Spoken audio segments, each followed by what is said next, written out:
It's Monday, the 24th day of February 2025.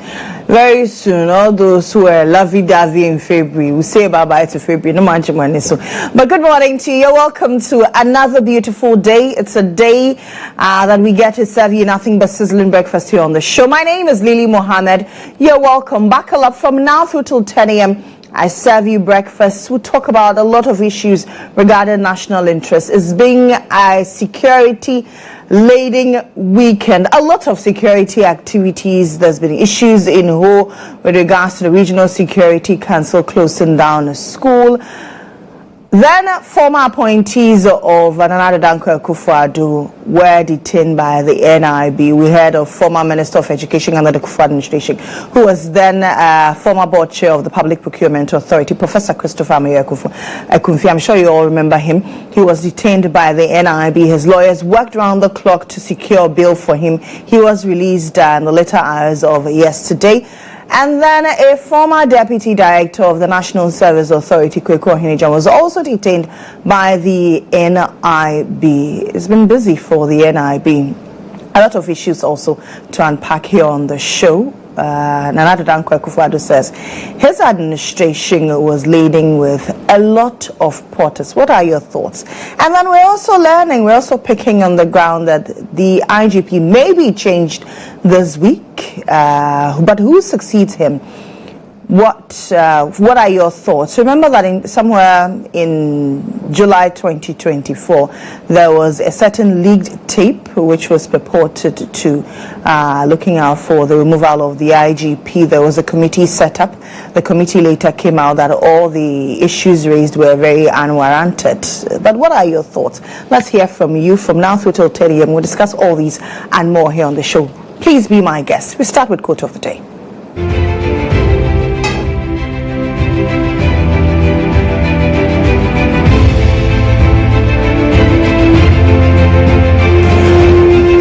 Quote of the day is by Helen Keller, who says, "Never bend your head. Always hold it high. Look the world straight in the eye." When the world gives you lemons, make sure you make a very punchy lemonade out of it. So look the world straight in the eye. Don't bend your head. No matter what life throws at you, you are a conqueror and you definitely will succeed. It's now time for our video of the day.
Beautiful song there. It's a good way to uplift your spirit this morning. I know Mondays, I was groggy when I was waking up this morning, and I know a lot of us hate Mondays. But why shouldn't you love Mondays? You have a reason to love Mondays. It's a chance for you to reset and get your acts right and then get to a beautiful week. But it's not time for a word of the day. Today's word, incognito, incognito. It's an adverb. If a person does something incognito, they do it without letting people know who they are. Let's exemplify it. The famous politician went to the stadium incognito to see the match. Incognito.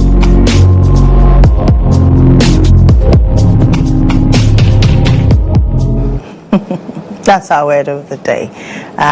Pretty shortly we'll take you to court today, but just note that today the vetting committee will vet President Mahama's some of President Mahama's deputy ministerial nominees later in the morning. So we'll bring you details of that. About 4 of them will be vetted, including Lydia Lamisi Akamvareba and then Thomas Ampem Nyako. We'll bring you details of all that here on GH today, so please look out for that. And we also learned that Abronya DC has been invited by the NIB over certain comments he made about President John Dramani Mahama. Will also be topical here on one of our topics on the Breakfast Review. Well, let's head to the courts.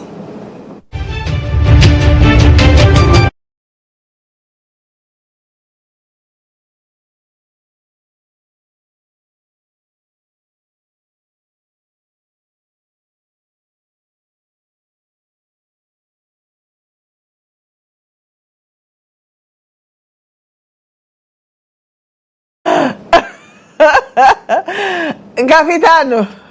Elimo. Good morning. Good morning. The way you're moving your hands. The way you are looking at me. That one is for the United fans. They enjoy. How's Arsenal doing? Yeah, it's been a very tough weekend, Lily. I'm being honest here. It's been a very tough weekend. We had the opportunity to close the gap on Liverpool, and let me clarify this. There were people who were saying that Arsenal are bottless, Arsenal bottled the league and all of that. At no point in time was Arsenal leading the league, and then we sat down, everybody came to pass by us. It never happened. You're all trying to sit at top. We were just hunting Liverpool. We were chasing Liverpool, and then over the weekend it didn't go well. We sat at home, and then West Ham. There was a London derby though, and they picked up 1-0 very painfully. But we take it in good faith. We understand that football, you win, you draw, or you lose. So for the Manchester United fans who want to throw Arsenal, they have forgotten that they are battling relegation. But at least the table? Well, I have. I wish Lantam is here. At least Manchester United, we know where we stand, right? Now, the point is that we all started the league the same day, and we have played the same number of matches. Nobody was dashed at a certain point, and nobody was deducted at a certain point. All of you start the same clubs that we have all played. We have played United. United have played us. We have played Liverpool. United have played Liverpool. See, we don't dispute that fact. But you see, for us now, everybody knows that. Arsenal. That is the assertion that we don't want people to be. But that is what you're exhibiting. That is not. That is what you're exhibiting. Lily, as we speak, the club Arsenal, we don't have strikers. All our strikers are in the injury room. They are seeing the features, and they understand why we are in this league. United have about 3-4 strikers, and they are 2-2 against Everton. Don't worry. Joel will bring us all the details. But all right, we're in court. Let's do a quick review, and then we tell our viewers what's happening today in court. Yes. On Friday, probably the biggest for Afoko and then the family.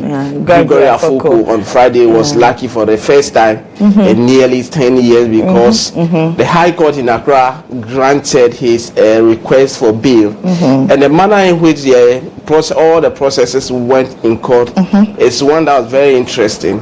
Prosecution did not oppose to the grant of bail.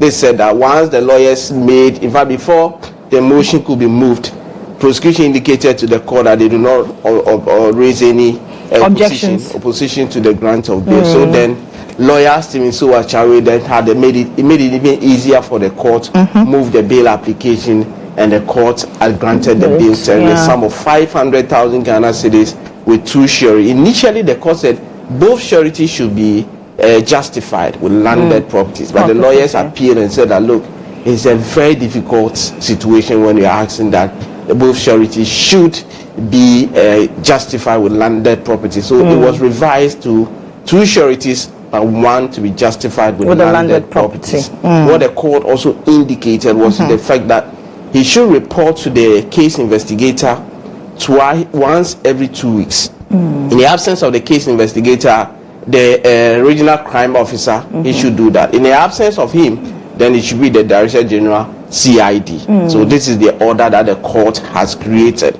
The court has also directed the registrar of the court to ensure that document that will be brought as a means to execute the bill should be verified. The authenticity of those documents should be unraveled to know that these documents are authentic, and if they are not authentic, the court will find a way of dealing with that whole matter. So it's a good news for Gregory Afoko and all of that. The court is also saying that the investigator should know his place of abode, and also make sure that the sureties who will come, their places of residence are known to them. And so that is the bail condition. Before I came up to studio now, I understand they are still working around the clock. Over the weekend they couldn't do that. Couldn't secure it. In the course of the day, it is possible that Gregory Afoko will be walking absolutely will execute all the bail conditions, come to the court, sign them. I can imagine how he feels, you know. Yeah, for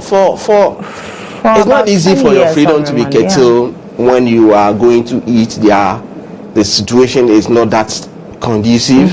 Even when you are going to the washroom, it is not conducive. It is the only time that when you say your freedom is curtailed, you dare need to have an issue with the law. And when police officers invite you, or when you are detained, you understand how the laws of Ghana actually works. And so it is not one thing that I will actually urge, or I will actually be here and say that anybody, even your enemy, should not suffer from situations like that. Being in prison custody is a whole lot of stress and all of that. But good news is that you have his temporary freedom, come from home, and then attend court proceedings until such time that the case is determined. The court will make a determination whether or not he is guilty or not. Yes, third retrial is ongoing. The first one, it was truncated with a null prosecutor in 2019. The same 2019, the second trial began, concluded in 2023, April 27. Jurors or the jury returned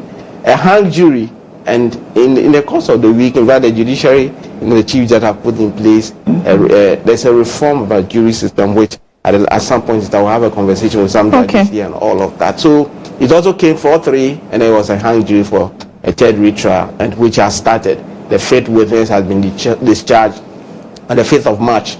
We expect the 6th witness to come. But for now, Justice Marie Louise Simmons has admitted Gregory Afoko to bail, and then once that is executed, he will have to go home and come to court from home. That's such a long. The family have been speaking. The spokesperson of the family, Nanaya Osei, has been speaking to me. In fact, on Friday when the court admitted him to bail, I asked him, how does the family receive this piece of this information from the court? Let's say.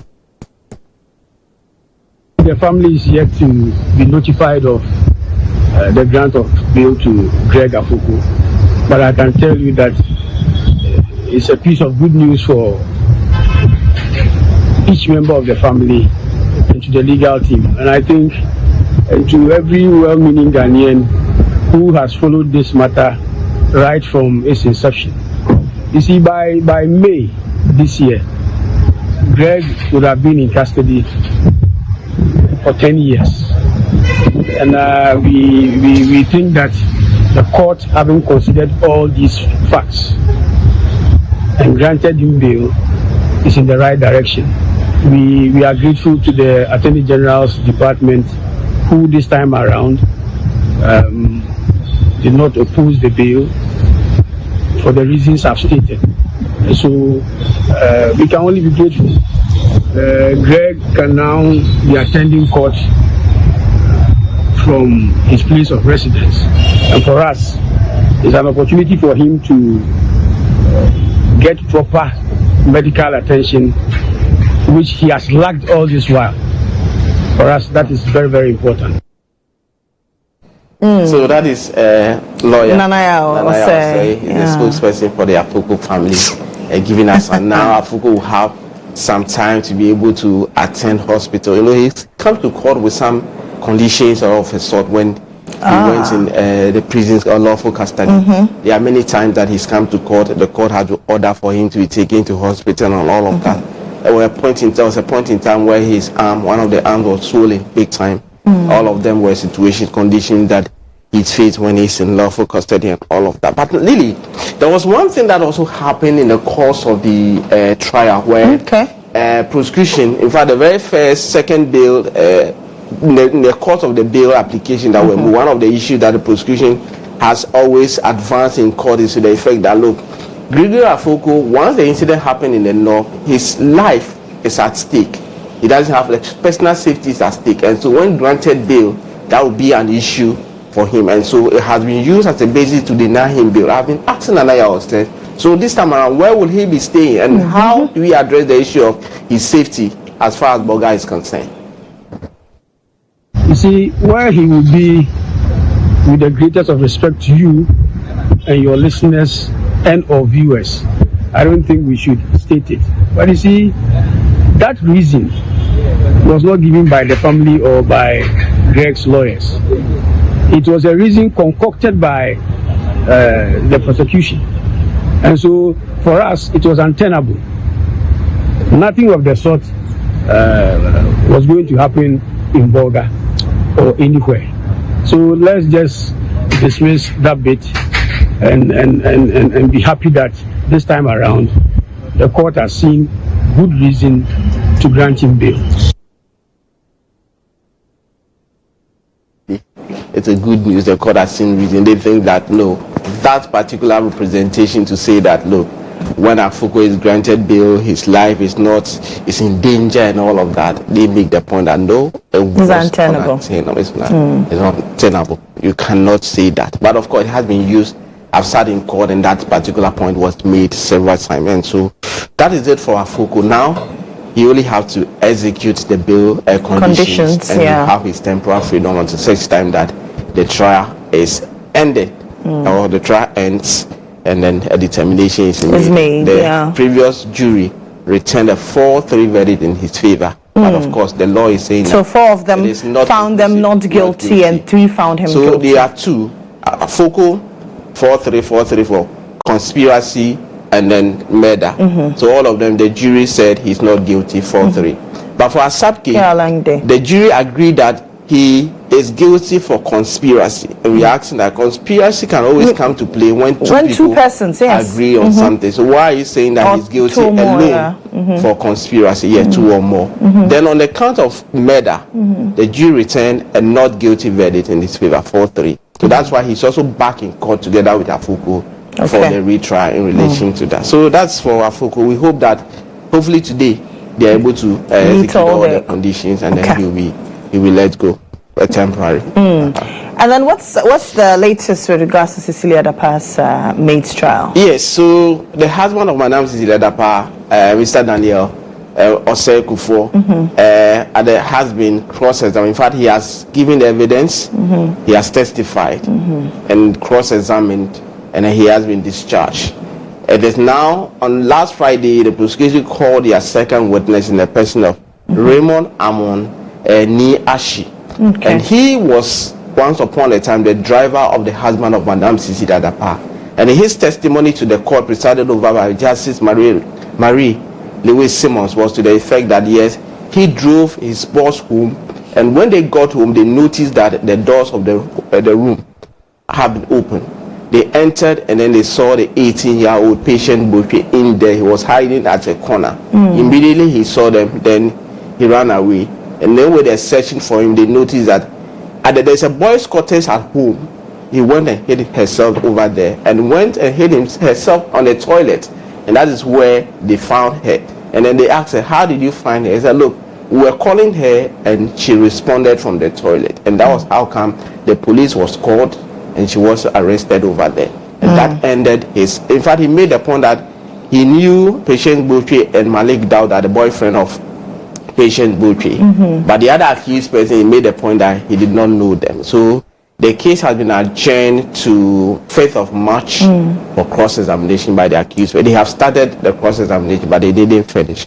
So on the 5th of March, they will be back in court for further cross-examination of the driver of the husband of Madam Sisi Dadapa, who has appeared in court to testify. And Madam Sisi Dadapa at the point will also come to court and testify as one of the witnesses that prosecution will be relying on. So this case is still ongoing. Patient Botwe, Sarah Eji, and then 5 others facing charges of stealing, conspiracy, dishonestly receiving, and all of that.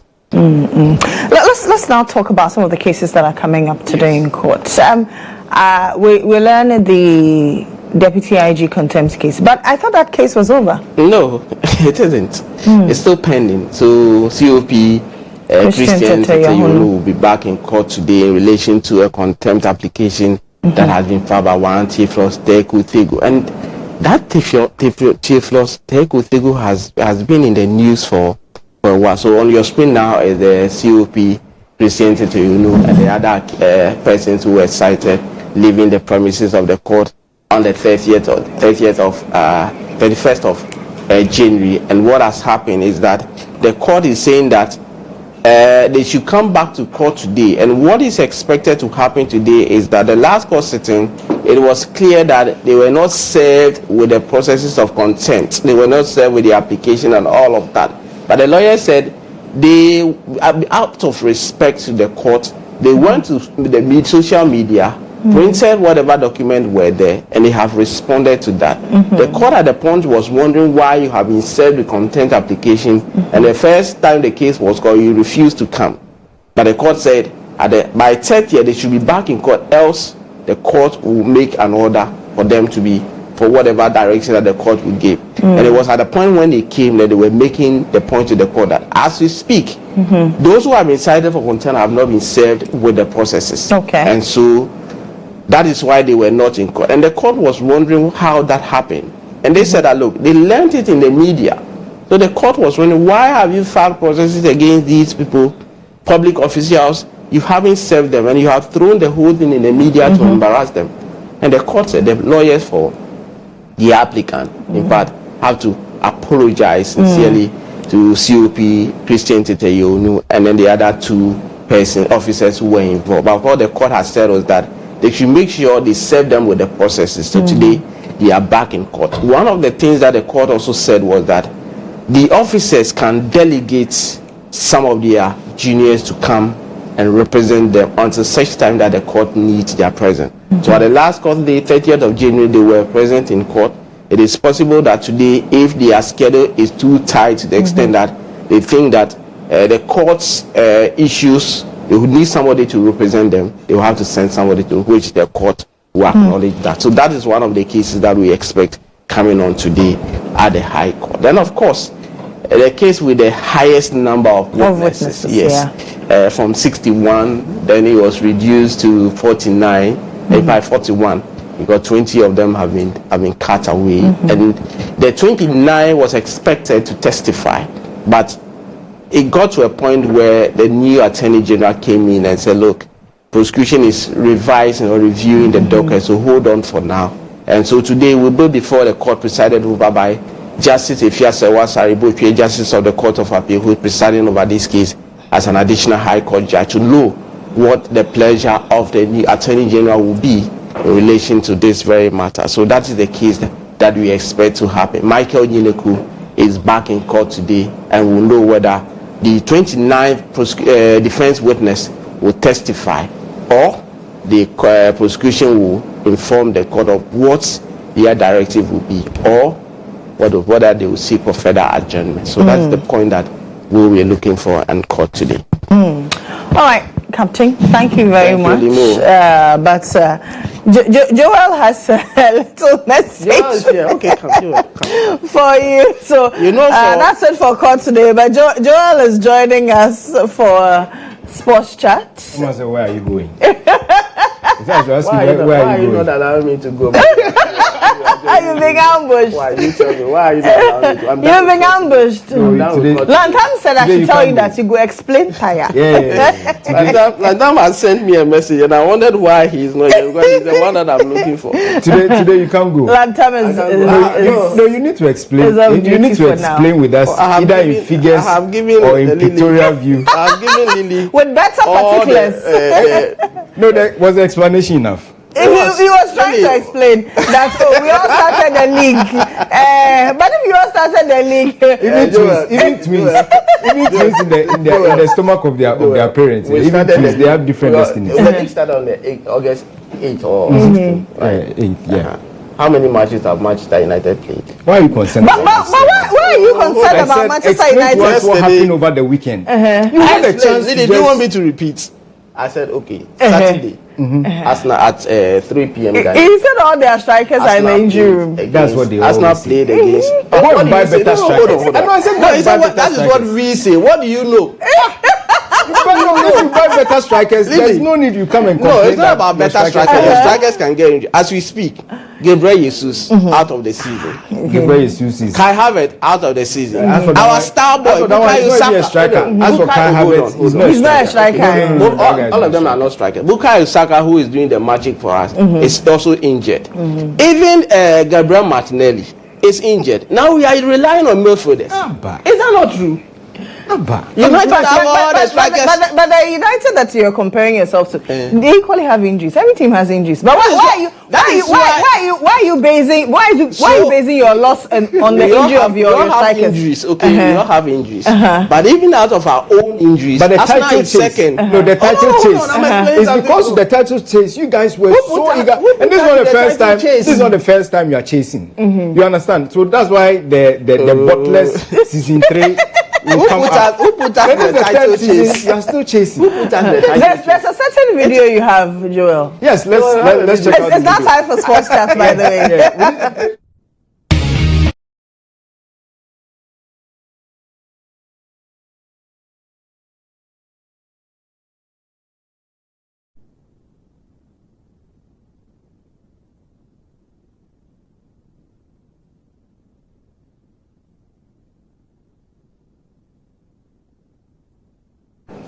All right, it's now time for sports chats. We already gave you a feel of how sports chats will be. I don't know why they have to allow him to.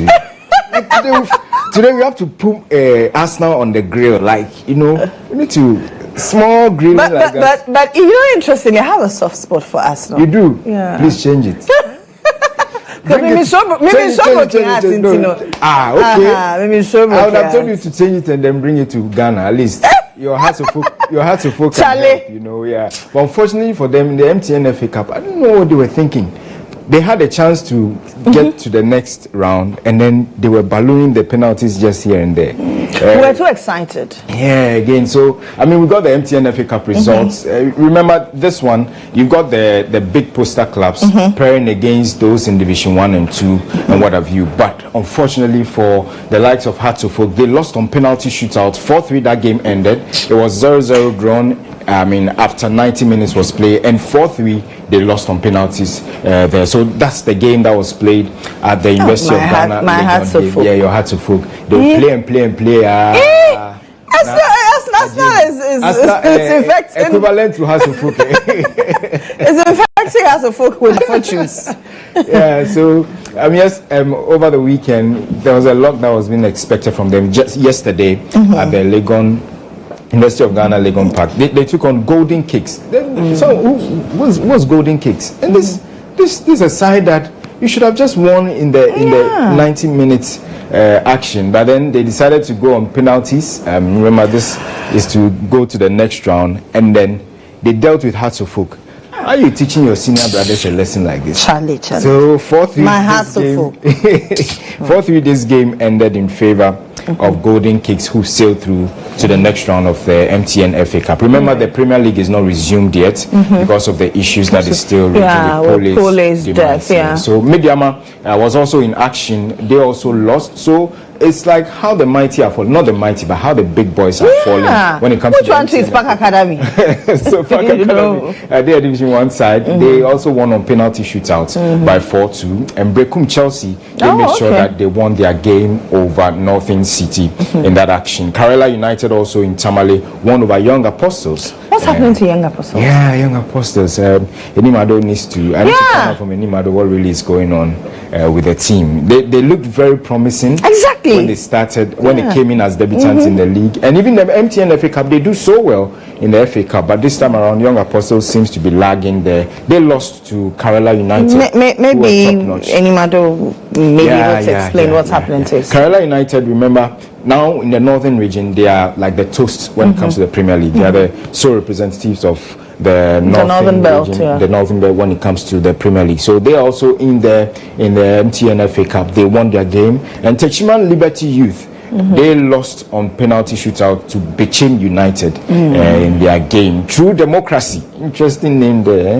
True Democracy. They took on Abedipeles FC Nanya, and they also ensured that they won on penalty shootout. So the likes of names like True Democracy, Golden Kicks, all going through the in the MTN FA Cup and the pack also. Academy, so that's how it looks like in the MTN FA Cup. But let's shift our focus. I don't know why Mutala had to leave, but let's shift our focus to the English Premier League. Yes, game that was played yesterday. I was watching out for it. It was a top game, top game. Obviously, Newcastle United against Nottingham Forest, and Isaac. This gentleman is free flying. I was telling Mutala they should go and buy this guy and stop. You know what Arteta is doing? Instead of going to look for a good striker, you are walking around Spain looking for a midfielder.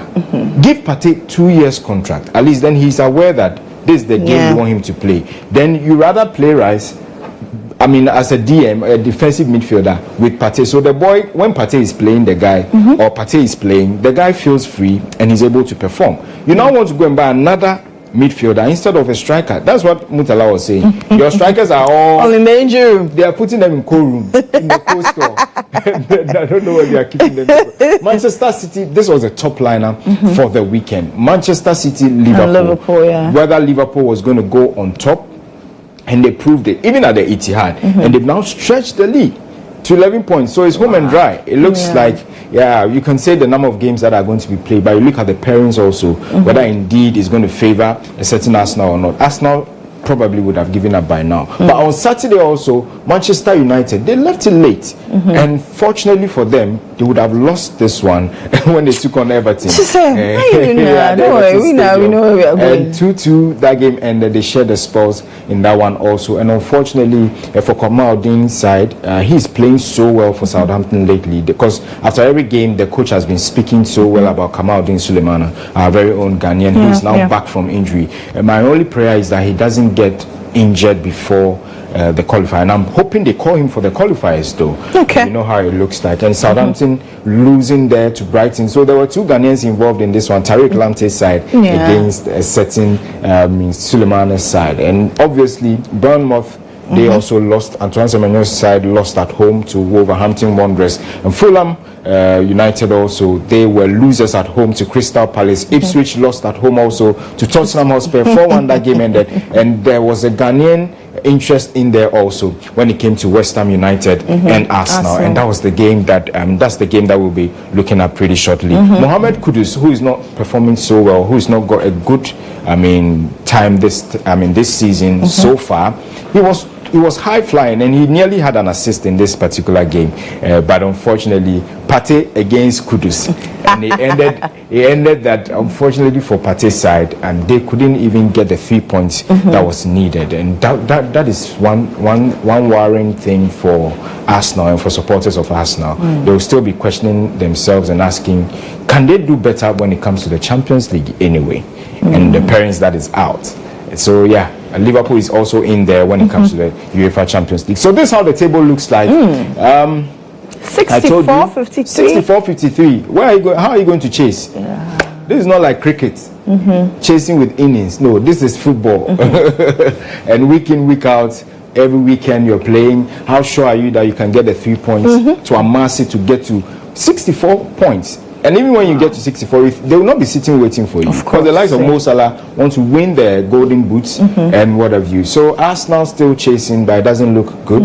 They've got 53 points. Look at the points gap. And even Nottingham Forest, who are even third place, 47 points from 53. So it tells you this is the, like, when you're talking about the Premier League, that's why it's the toast and it's well marketed and is getting all the things that it needs to. Manchester City 44 points, apiece with Newcastle United. So if Newcastle wins their next game, it means they are coming on top in the top 3 of the English Premier League. And Bournemouth are also lying in there. At least they are in the top 6. It looks good. And Chelsea, they seem very quiet. They seem not to be talking because they know they are okay there. Some people call them the Women Fellowship. Aston Villa also in the UEFA Champions League, good for them. They've got 42 points. At least it looks good here and it's looking good in the UEFA Champions League. And looking at the parents in the UEFA Champions League, I'm hoping Aston Villa sails through in that particular one. But it's going to be a tall order to come out to see whether they can get to the finals of Munich because they started well. And Leicester City, look at the bottom 3. Ipswich Town debutants, Leicester City already in the league, and Southampton already in the league there. They are lagging.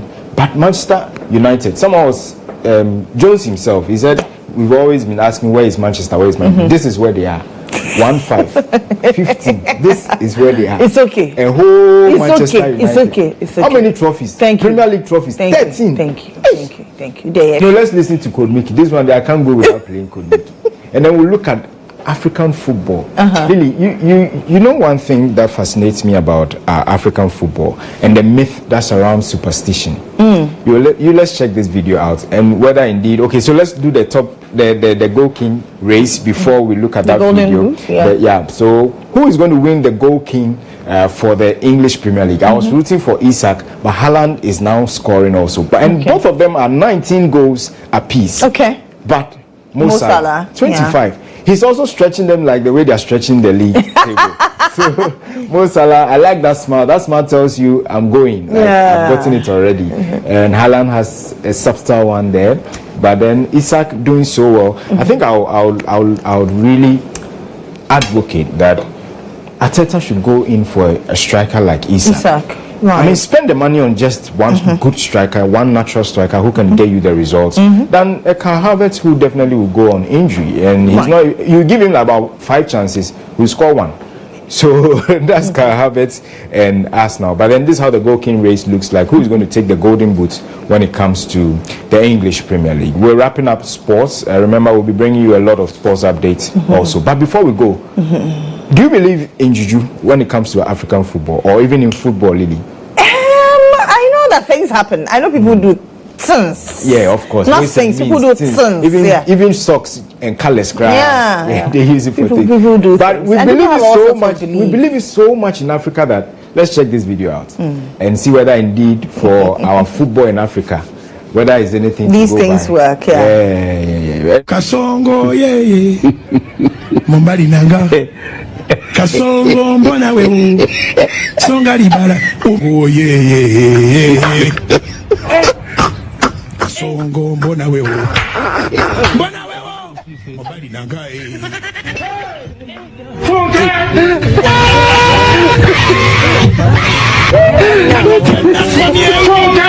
Atari ya mama yake kama naye Yeba nange katona wamanyi katona waki akawumbike ndo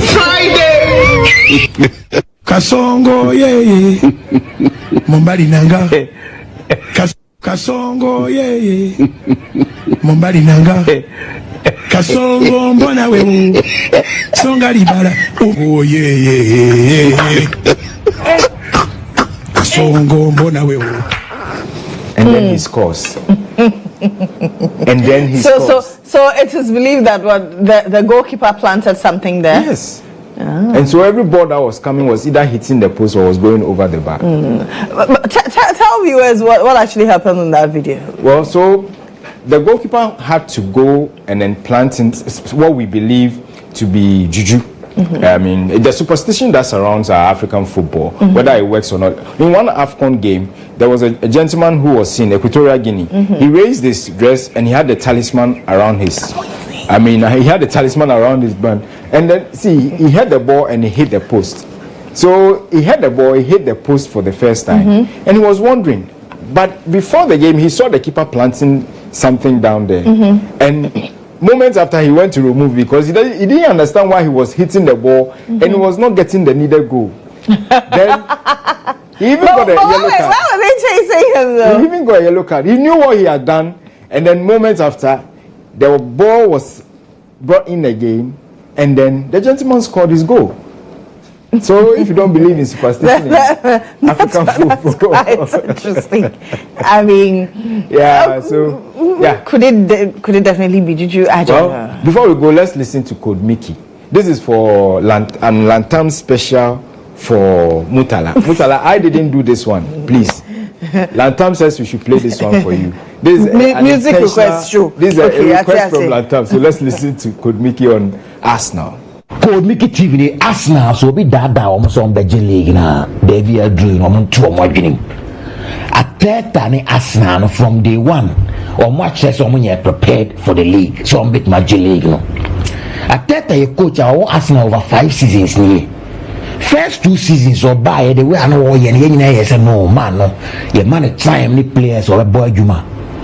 Now feel also we busy for nothing coach. Oh, yet said the old boy Juman was in Kusi baby 5 seasons. The 3rd season, team you know.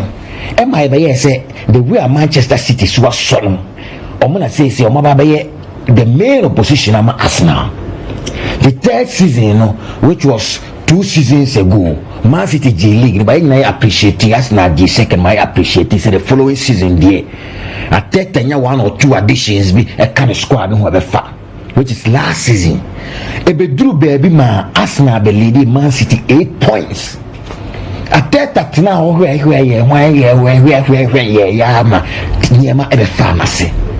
Ama ya but this season Man City and in because Man City no. Man City this season at Tia Faso. Liverpool so and when Liverpool so coach Kwama the new coach ba. Arsenal players are what to mu nyina wo. Tina a obia or new football obia pandix or whatever obia tipsters obia tipes this is in Arsenal dia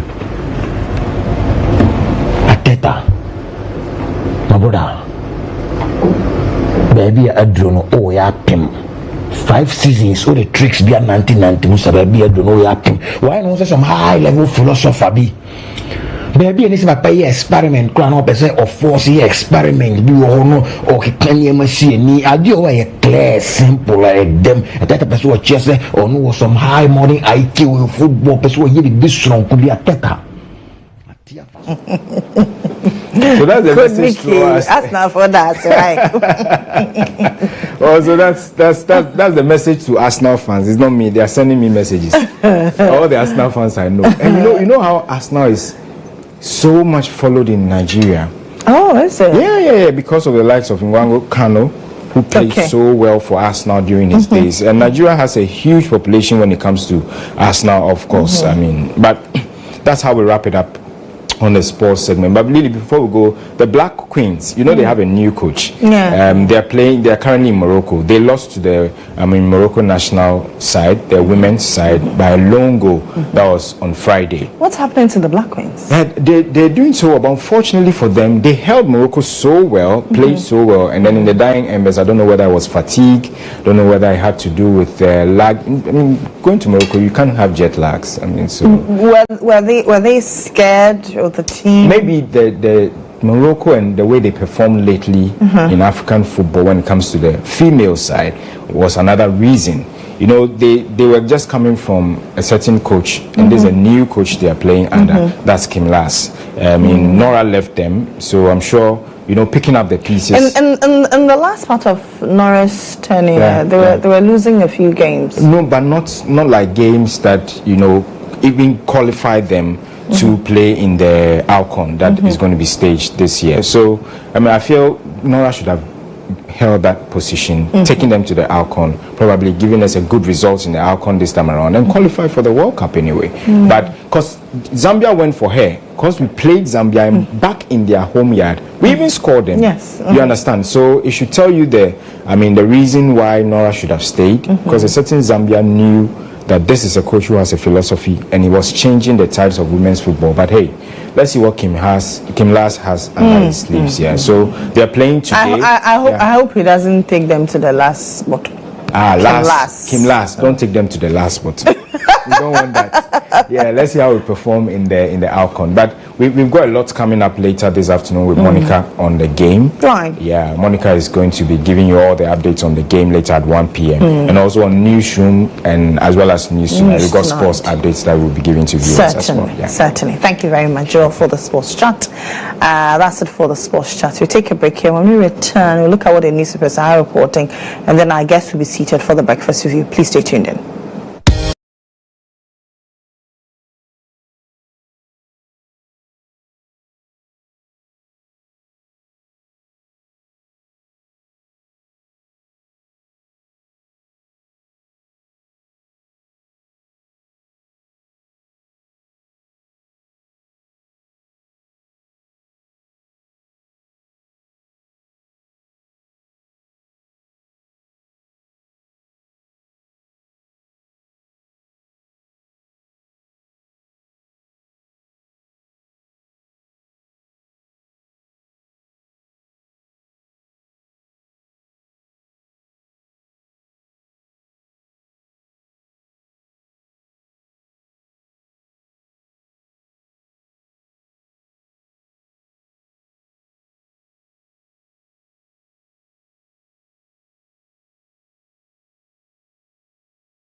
Welcome back to the show. This is still GHOne here on GHOne TV. It's now time for the breakfast review.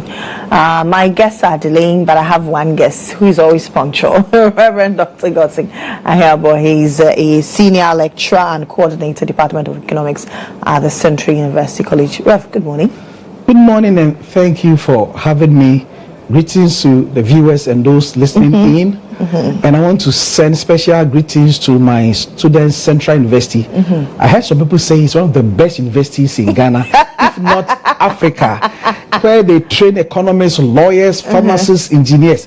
Look, every road must lead to Central University. I also concur. That's one of the best. And so, if you want best education, come to Central University and you have the best. Okay. I'm sure I have friends who have attended Central, and right now they are smiling. Oh yes, they have to smile. They have to even just laugh, not just smile. Because coming to the best university, I mean, why not? Yeah. Okay. Anyway, let's talk about issues of national interest. Right. President Akufo-Addo has been speaking in Abuja, and he says that protests marred the popularity of his government. A lot of people were on the streets protesting. What are your thoughts? Yeah, thank you. I think protests, they are ways of people ventilating their anger, disapproval, dislike for something. I'm sure protest happens to every government. So that may not be the biggest excuse to say this is the reason why. I think when it comes to election, the results show a verdict, and mainly it's on the bread and butter issue, it's on attitude, it's on posture, it's on several things. So if he claims it is protest, he should ask why the protest. Right. Is it legitimate protest? And I believe it's a sign of disagreement. It's like when he came, he said there will not be any haircut. And he said it, I repeat, there will not be any haircut. But what really happened was shaving, or Sakura. And I'm sure some young men, when they go to the barber shop and they want to have a haircut, they want some of them punk, what they call keshri. But before they check the mirror, it's Sakura. They will surely rebel. So I think that it is far more than just the protest. And the protest is about bread and butter issue. I think that there are many things why the government, because in his first term, to be frank, he did better. When he came, he cancelled some taxes called nuisance taxes, and everybody saw that he was on the right trajectory. That time, he didn't complain about protests. I'm sure there'll be one or two. I mean, because things were going in the right direction, people will not protest. But the second term, he had a very big government. And as an economist, efficiency means using small to deliver plenty. Or is it the same to deliver even far more than you were delivering before? The government size, people complain about the government size. That was large. By the second term, the economy was going through difficulties. But you failed to cut down costs. They didn't see. So that's why the protest was, at a point in time, even his own party people came to say, oh, things are difficult, and we blame the finance minister. Can you reshuffle? He said no. He kept him in power. So there are several things and several reasons.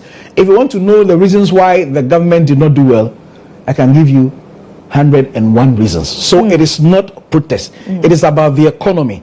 And the election results show the verdict that people were not happy. If you go and interview and do research, they will not say it is a protest. And if it's protest, then it's a protest vote. Did you do a few researches on why the government was unpopular at the time? Oh, do you have to do research? The thing is open. The thing is there. People were not happy. They cited many things about the economy. Let's say, as an economist, debt to GDP ratio is becoming worse. Okay. They locked us out because we're not performing well. We couldn't pay our loans. So all these things will feed into. So it's not me who is saying that. And some people, for various reasons, some will say corruption, some will say the posture, some will say the attitude, some will say the arrogance, and they will cite reasons. So to me, when the economy, it's unfortunate, and during your time, things will not go well, they will punish you. They will punish you. And mainly it's about bread and butter. Bread and butter. And when people say that the promises you made, they see that you are reneging, then they will not be happy. And if everybody, the cost of living, standard of living is improving, people will hardly protest. They would keep you in power. Maybe somebody say even perpetuity. But when things are not going well, then surely they'll protest and they'll say we are not happy. And that can be shown in the voting. But the president talked about the economic turmoil, which he attributed to the pandemic, COVID-19. But then coverage, from where you sit, you're an economist, don't you think that he was justified? You see, I remember when Bobia was campaigning, and then the government in power before them, that's the NDC government, Bobia said, did the things bypass Cote d'Ivoire, Burkina Faso, and jump to Ghana? So if that is the logic, then the same thing. Cote d'Ivoire suffered the pandemic, Nigeria suffered the pandemic, our neighbors suffered the pandemic.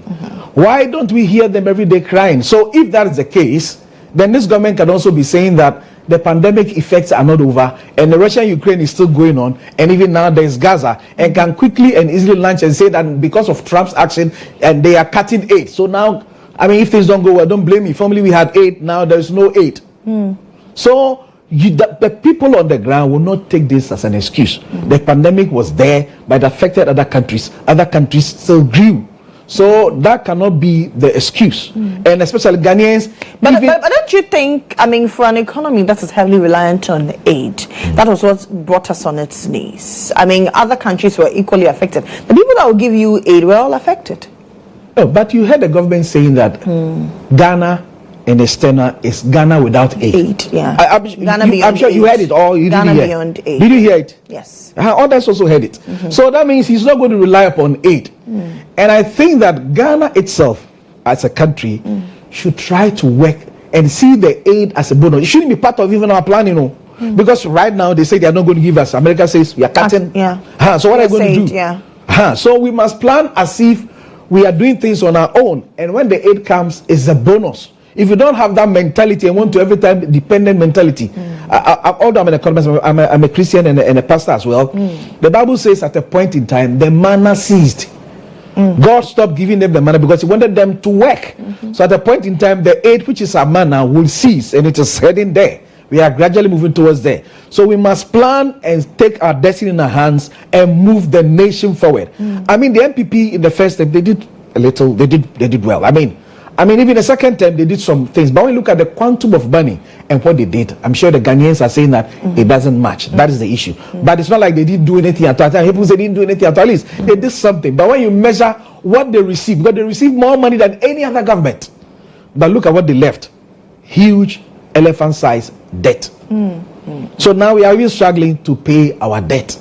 And some our children cut out from the capital market. Yes, so now I mean our ratings are even down. When somebody wants to give you, they'll give you a loan at a high interest because we are not doing well. But I pray that the new government in power, they are showing good signs. They must continue, because Ghana, if you don't continue and you go the other way, the people will punish you. But I'm sure this government wants to leave a legacy, so they better do that. It will help them. You're an economist. You say that we should be able to get to a place where we don't rely heavily on aid. But where we are currently, can we really hit our chest and say that we can rely heavily on what we generate from the country? You see, every worker must plan that this is how much I earn. You must live within your means. Okay. So that's the main thing. We have expenditure, we have revenue. So that's why we must make sure we cut our expenditure. That's why I'm sure you heard before the elections, one person said 50 ministers, 60 ministers. Do you all realize that the expenditure was becoming high? So you must find ways of cutting the expenditure and live within your means. So once you're able to do that, you must take the bull by the horns. Then you explain to people, look, it's like, forgive me, but agenda 111 is good. But could it have been that they're looking at the situation on ground? Let's do just 20 that we can finish. And that will employ people. You think it was overly ambitious? Overly, because as of now, the evidence on the ground speaks for itself. Do you know that they finished about 10? Did they finish about 10? No. 5? No. When we say you are finished, it means people are working there. It's not just the building, the equipment. So I'm assuming they roll it in stages. We are doing 20 and we'll finish and employ people.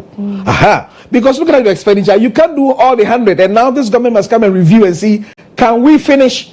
They will target the ones they can finish and employ people. And the ones they cannot finish, they'll leave them. Because you must cut your coat according to the size of the cloth. So, if you put, I mean, they'll say that if you are hungry, what they say, you eat one hand, not two, or you must still eat one hand. So if we can learn to cut down upon expenditure and do our projects bit by bit. Was free SHS then an ambitious program? Overly ambitious program? I wouldn't say looking at where we didn't know where we're drawing our funds from to fund it from the beginning. I wouldn't say it's overambitious, but let's all assess it. That's why I'm happy. Review does not mean cancellation. You see, if you're able to take and carry the people along, they will understand. Right. What is the essence of saying you're doing free SHS? You can't pay even the WAEC money to release the results. What's the essence of doing free SHS? Students are complaining no food. Headmasters have to threaten that they will close down the schools. What is the essence? What is the essence of saying you're doing free SHS? You say you give them books, you're unable to give them books. So to me, free SHS, the concept is good. But to me, let all come together, enjoy and see what, because even now, I mean, my child is in one of the top secondary schools. Look, they pay PT at the hall level, they pay it at the school level, they will collect money, they'll say for some things. Because otherwise, they cannot run. But so you announce that it is free, but on the ground, you and I'm sure you are a journalist. Just go out, send your people. They will see that it's not totally free. So to me, free is good, but is it sustainable? When you go to the advanced countries, you know, boarding house, they pay. Their schools are. So they give us the money, and they even in their country, is it 100% free? The university, is it free? The secondary schools, are they free? So, I mean, free, if you tell anybody free, they will love it. But if it is free and then quality of education is going to fall, then what's the essence? So to me, review is good. We are all coming together, national dialogue, come and speak your mind and let's see what Ghanaians want. Because I'm sure many people in the private schools, their children go to private school, go to secondary school. They pay because they want the best. They know that public schools are free. But still some will bypass and take their children to private schools. It means that they want the best. So if they know they'll get the best, the concept is good. But can we do it such that it will not saddle the nation with a lot of debt? That is the issue. So free SHS is good, but let's review it. Let's hasten slowly. Let's review it. Let's all see what is doable. So I agree. Let's do what is doable. And when we all be able to do what is doable, it will help the nation to help the nation. So that funds can be channeled to other areas that may be needed. Otherwise, you are just going to lock money there. And that's why economists say misallocation of resources. If resources are sent to areas which are not very much needed or are lying idle, then we call it misallocation of resources. Because you would go and do things that are not going to be really needed by the economy. So I think the free SHS is good, but let's review it. Let's see what Ghanaians want. Let's do what is sustainable. Let's have dedicated fund for free SHS. And then Ghana will be a better place to be. One of the drivers of inflation is food. Yeah, in Ghana currently. What can we do? You're an economist. Oh, this one is simple. The real sector, especially agric. Every time you see politicians, they'll come and brief you and give you tutorials. I mean, more than even the technocrats. But when they are in power, now you must walk the talk. So I think that if the government will focus on agric and we can produce enough to feed ourselves and to export, naturally it will come down. And I think also we must work on our imports. You saw that at a point in Nigeria, they put in strong effort and they banned importation of rice. I'm sure you can relate to that. They banned importation of rice. And because of that, people were forced to grow things within. So if we can take strong decisions and say, look, over time, we are going to minimize the importation of rice and food and empower our local people, poultry and rice, and support them. I am sure over time, we will become food sufficient. Naturally, the inflation, which is now driven mostly by food inflation, will come down. And I pray that this government will take the bulls by the horn and move into that section. And we pray that the agric minister and the deputy who is here to come will focus and make sure they plant more, receive all the impetus from the president, receive the boost, and let's push and push. And if Ghana becomes self-sufficient, everybody will benefit. Everybody will benefit. My other guests have joined me. Eric Dela Alifo Esquire is a member of the NDC communications team, and Michael Omayowa, a former national vice chair for the NPP. Good morning. Good morning. How are you? I'm doing well. You abandoned me. No, I have not actually. I have not. That's good to see. You know, there are too many places to go to, you know, and so they'll call you from here and there and all of that, and you always have to. And even for this morning's program, I was called around 10 p.m. yesterday. Okay. And I had just traveled from Volta and arrived in Accra. I'm so tired. I didn't know I could even make it. But because I didn't want to abandon you. That is why I tried to drive through all the traffic to be here. So I'm glad to be here. It's not saying no. That's all. It's going around lobbying. We don't lobby in the night. But Michael, you are not lobbying. Why did you abandon me this morning? Well, I don't know. I think the police should act quick. The traffic starts from the Kaukuri Junction. Only to get here to find out that there's a broken down vehicle at just this traffic light. Okay. And I think they should act. I think the Nima police should quickly go and tow it. Else, I can't. I spent nearly 30 minutes from Kaukuri, over 30 minutes. Wow. Okay. But anyway, you're welcome. We're discussing President Akufo-Addo's comments he made in Abuja, where he said his government's popularity was marred by the numerous protests that we experience here in the country. Let me start with you, Michael. Well, that I think is not the only reason. Akufo-Addo, I can say, has done a lot for you and I and for this country. How so? If you look at the roads he built, the hospitals he commenced, he built, the school infrastructure he built, the free SHS that he came, the one district, one factory. If you go to our various campuses, the structure, the infrastructure he put up, I can tell you, nobody can compare.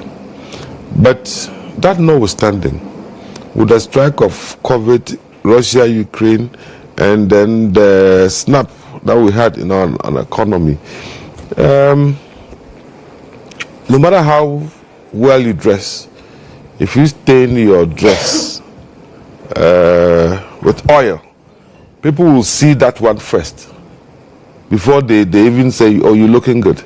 But they will look at what the stain on your dress. And I believe that is what he was trying to say. He's done a lot. Nobody can compare. Nobody can compete. Nobody can deny that.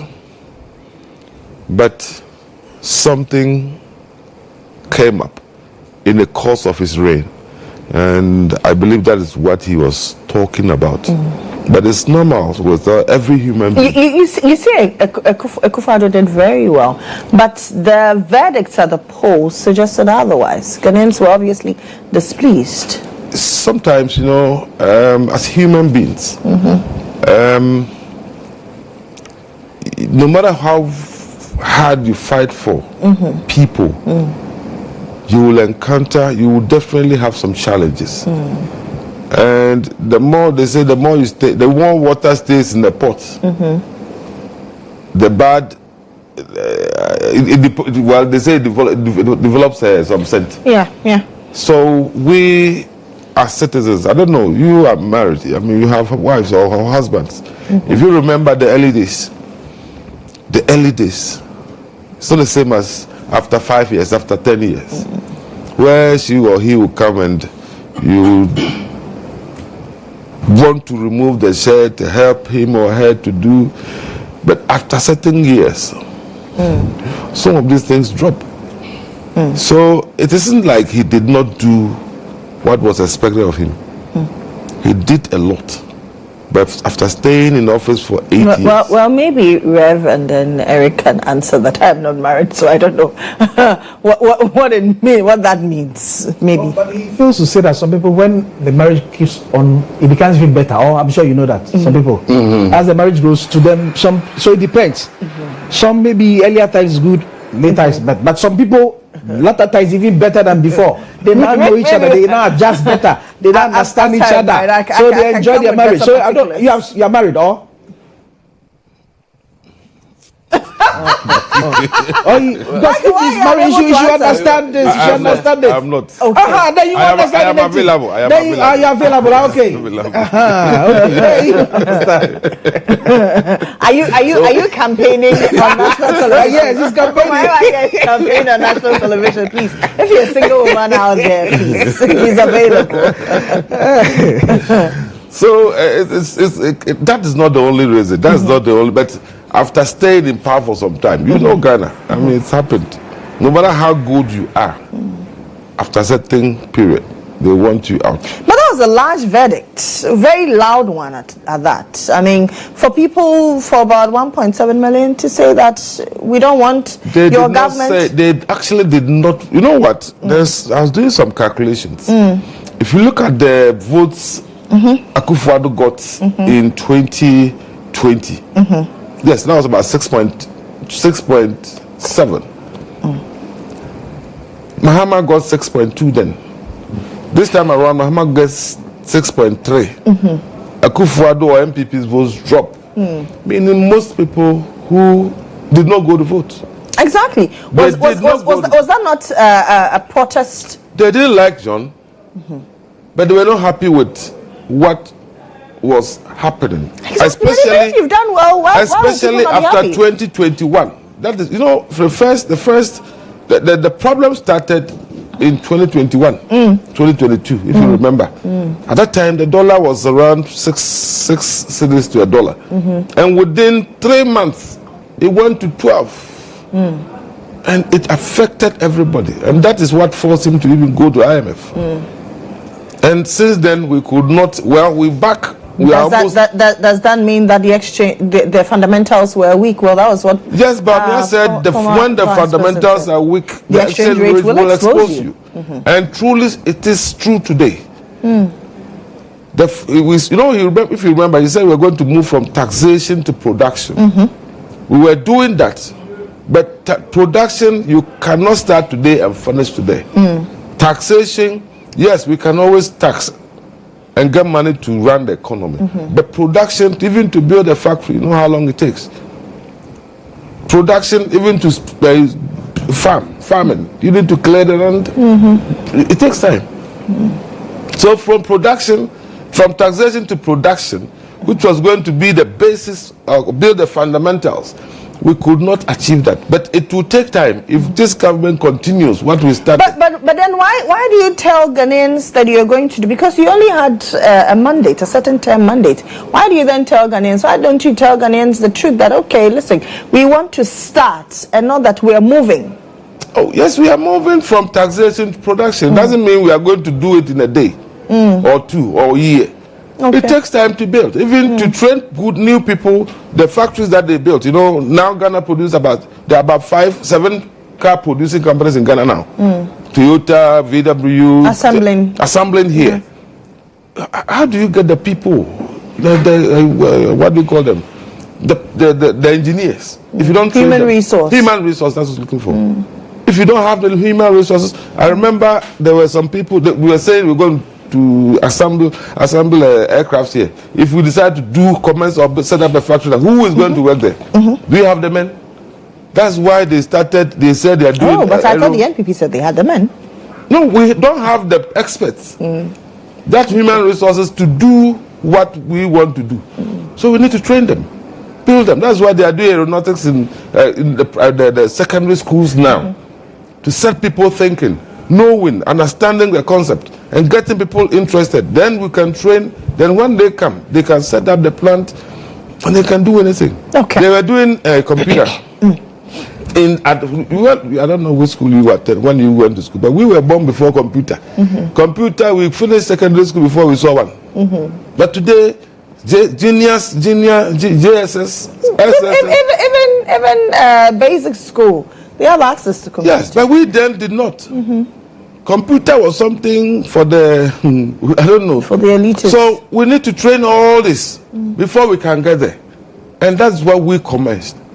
I hope and pray that they will not be listening to what they are saying today, what I'm reading in the papers today.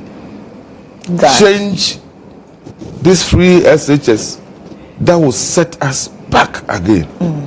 Cancellation. A review does not mean cancellation. That's what they are talking about now. Well, I'm sure that is what they are talking about. If you have read, if you have listened, I believe you've done reviews. That's what they are suggesting. Looking for new funding, we have to allow some people to pay. Before I realize, gone. And I tell you, I had classmates who were very brilliant. And today when I see them, because of money to even go to secondary school, or from secondary school to even progress, they couldn't. And I look at them and say, whoa, what a waste of human resources. We allow, I'm telling you, what we started, Akufo-Addo started the past 8 years, the free SHS, the benefits will come in about 10 years' time. Then you see scholars, people who couldn't have gone anywhere, you see them progressing. I keep saying that, Toyota was started by one person. Toyota was started by one person. He got an idea, brought people on board. The richest people in the whole world, I can tell you, are all IT people. Talk about Zuckerberg, talk about Bill Gates, talk about all of them, IT. Today we are training our kids from scratch. I tell you, before you realize, somebody will come and develop an app that will put Ghana up there. I remember Dr. Bame was talking about Uber. Listen up. 2 guys went out to drink, and after 12 midnight they wanted to go home, and they didn't have a car, and no car was passing. And so can't we use computer to call a driver? So they sat down, and after 2 weeks they came up with the app, and today that app is over, it is about 50-something billion worth. It's worth over 50-something billion. Don't be surprised one day, one of your kids, the kids that we want to change their life, somebody will come up with an app that will bring Ghana the resources that we need. Okay. Education is good. Okay. And we should encourage, we shouldn't let our friends, for what they are saying, I know them. I've lived with them before. I've worked with them before. I've lived under them before. If we allow them, our future, the kids' future, will be truncated, I tell you. Okay. Eric. Yeah, okay. Yeah. He said he was in Volta region. He went to the summit, the forum, education. Is it summit or forum? Well, you were there. That was not the reason I went. You went there. You visited them. No, well, I was there last week, Tuesday, when it was opened anyway. Yeah, it was launched. But this trip, that was not the reason why I went there. But I didn't think that was the education and the review of the free SHS was the subject we are discussing. But he dropped it in, so I will have to make a comment about that as well. But what is it that Nana Akufo-Addo said, actually? I didn't have the chance he said protests and the economic challenges marred his government's popularity. Economic challenges and what? Protests. Protest about what? And I'm so surprised when I listen to. Have you forgotten Jampu? Yes, but the way they started protesting, talking, yes, don't know where he was looking for a position. There's nothing wrong with protest. There's nothing wrong with demonstrations in a democracy. People will have grievances, and the way to express those grievances, when they speak and you don't listen, is for them to go on the street and to protest and demonstrate.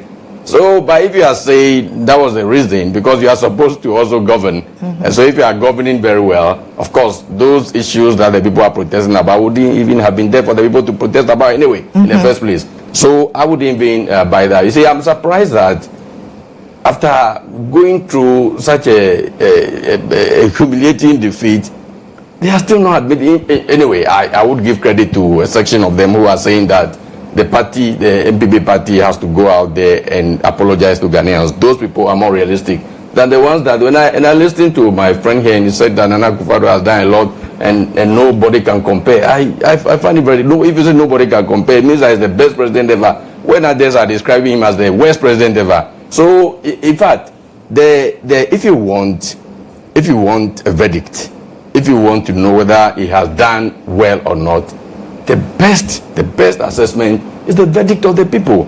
You know, so when you because all that you're saying, all the excuses about Russian, Ukraine war, COVID and all of that, all these things were espoused before the elections. All these things were explained to Ghanaians before the elections. All these things were told to Ghanaians. Are you saying they are not reasonable?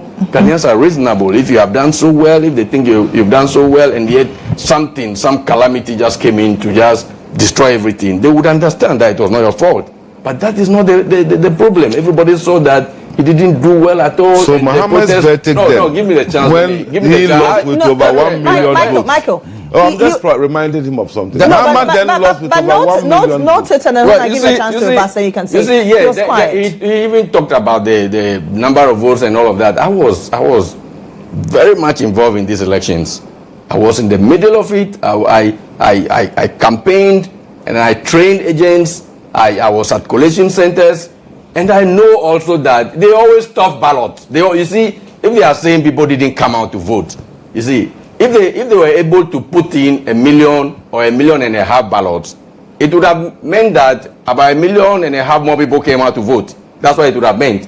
So because that ballot was not able to go into it, they would say that those people existed but they didn't come out to vote. You see, all of these things, we don't want to go into all of that. So if they are coming out with all of these people didn't come out to vote and all of that, you see, the problem was that in 2016, you see, they demonized GHOne Mahama so much that, and at that time, Nana Akufo-Addo had said all the right things when he was campaigning, and he was just coming, you know. I remember that there was one time that GHOne Mahama even said that they hadn't even occupied that office before, and so, you know, they were not the best to compare with, and yet still they said all the good things, everything was so perfect, and everybody thought that GHOne Mahama was even the devil itself. And so they went out and voted. And then they also stuffed their ballots. I'm sure they stole about 1 million plus votes. And then, then they won the elections. And then when they came, but can you substantiate those things? Well, yeah, it's not everything you can substantiate. No, you know? but you cannot throw it about. Well, I believe it, and I have said it. Those who believe it will believe it. Those who not believe it, but I have the right to speak, don't I? Yes, you do. And I have the right to say anything. No, but these are claims. Yeah, and I'm saying that. You know, I have the right to say what I have the right to believe, what I want to believe, and I will say it. And people should also decide whether they want to believe it or not. Independent comments. Yes. Okay. I believe the elections were stolen.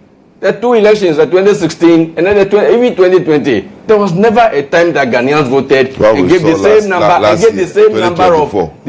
of seats in parliament. That what you are saying is Michael, I thought you even had too much time. Let me remind him that Ablik Manot is even pending. Please allow him speak. I'll give you a chance for rebuttal.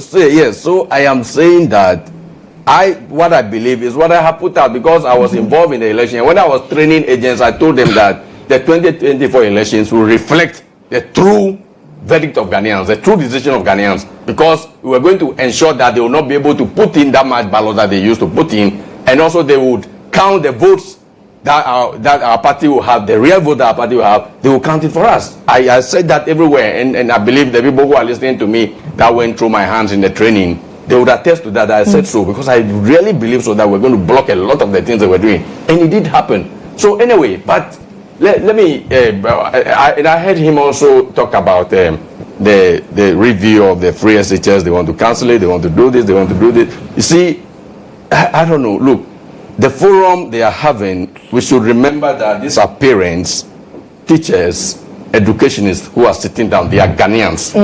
They are Ghanaians, and their children are going through the process, through the system, and the teachers are teaching over there. So if these people come out with an idea, what would be better than that? Would it be? I don't look. I'm not even talking about whether cancel or not and all of that. I don't believe anybody wants to cancel. GHOne Mahama has made it very clear, and it is a manifesto that the free SHS has come to stay. It doesn't mean that it cannot be revised. It doesn't mean that it cannot be reviewed. It doesn't mean that we cannot do it better. And so if he has called parents, teachers, educationists to sit down, and then they come out with an idea, wouldn't the idea be better than Nana Akufo-Addo alone's idea that I want to do everything free, which even at one point his own finance minister, the fugitive Ken Oforiatta, was no longer fugitive. He's no longer okay, all right, yeah, okay, fine. So even among his own government, there were disagreements because this was an idea. This was something that was driving his campaign, his vision. He wanted to leave something, a legacy. Everybody would say that he brought free SHS, and so he railroaded it and then did it anyhow. And then our children went. In fact, when GHOne Mahama was just implementing the progressively free education that is in the Constitution, saying that let's roll it out gradually. Let's develop. Oh, you are distracting me. Michael, you are distracting me. Michael. Please allow him. It's a brother. Help a brother. No, don't help. I don't need that. I don't know. He says he doesn't need your help. You are rather distracting me. He says he doesn't need your help. So help me by keeping quiet. I beg. Good. Okay. So when he said that, well, let's develop the facilities. Let's begin to build the boarding houses, the dining halls, and all of that. And then these people came out. They said, no. We are going to do everything all at once. And then they send the children. Then they are sleeping on their boxes. They are sleeping on the bare floor. And they don't have anywhere to eat, and then some will have to go to school for 2 weeks and come back and stay home for 4 months, and then others go, and then all of these problems. And then now parents and teachers are sitting down and say, let's relook at it. Let's see how best we can do it. And then you are complaining. When the forum comes out and says they should cancel free SHS, you see, which is not what GHOne Mahama wants. I would even encourage GHOne Mahama to cancel it. If Why? the forum, I'm saying that if the forum, because you see, I believe that the forum, you see, the voice from there is the voice from the real people. That is the way I take it. I don't believe they will come out and say cancel. And so I should be quoted very well if anybody wants to refer to what I'm saying. You listen to me carefully. I am saying that if they do, I'm not saying that, I don't believe they will do that. And it is NDC's manifesto. And GHOne Mahama has said it over and over again that free SHS has come to stay. And so we don't expect that it's going to be cancelled. But I'm saying that in the worst case scenario, that even the forum says that it should be cancelled, because that forum, I believe that forum better than Akufo-Addo alone's cabinet, kitchen cabinet, because this is a forum of parents, teachers. So when they come out and say this is what is best for our country, what else is better than that? What else is better than? But finally, let me remind my friend and all of you to see. Let me just go through some of the monies that Akufo-Addo wasted. For why Ghanaians were angry, for why when he's saying that, well, he's the best, he cannot be compared and all of that, why people were angry and people voted with anger. Let me tell you, they spent $1 billion on NAPCO, $1 billion on NAPCO alone. They spent 200 million. Is this cedis or dollars? Dollars, I'm telling you. $200 million on one village, one dam. One village, one dam. And then $1 billion on one district, one factory. We don't see that. I don't have any of those factories in my district. And I know several districts that don't have any of those factories. And yet they spend this money on them, $1 billion. And then the Galamsey $500 million. Another $2.2 billion on the collapsed banks. That they said, well, the banks that needed just a little money to revamp and revive, they decided that they would just wipe them all out so that they will give business to their own people, or they will empower their own bank. And then they put in so much money. And then the COVID. You remember the COVID money that they shared like that? When people called and said that, well, when the money came me, because I'm a parliamentary candidate or I'm a party executive here, they gave me only 100,000. Somebody said he got only, and some people got it on phone.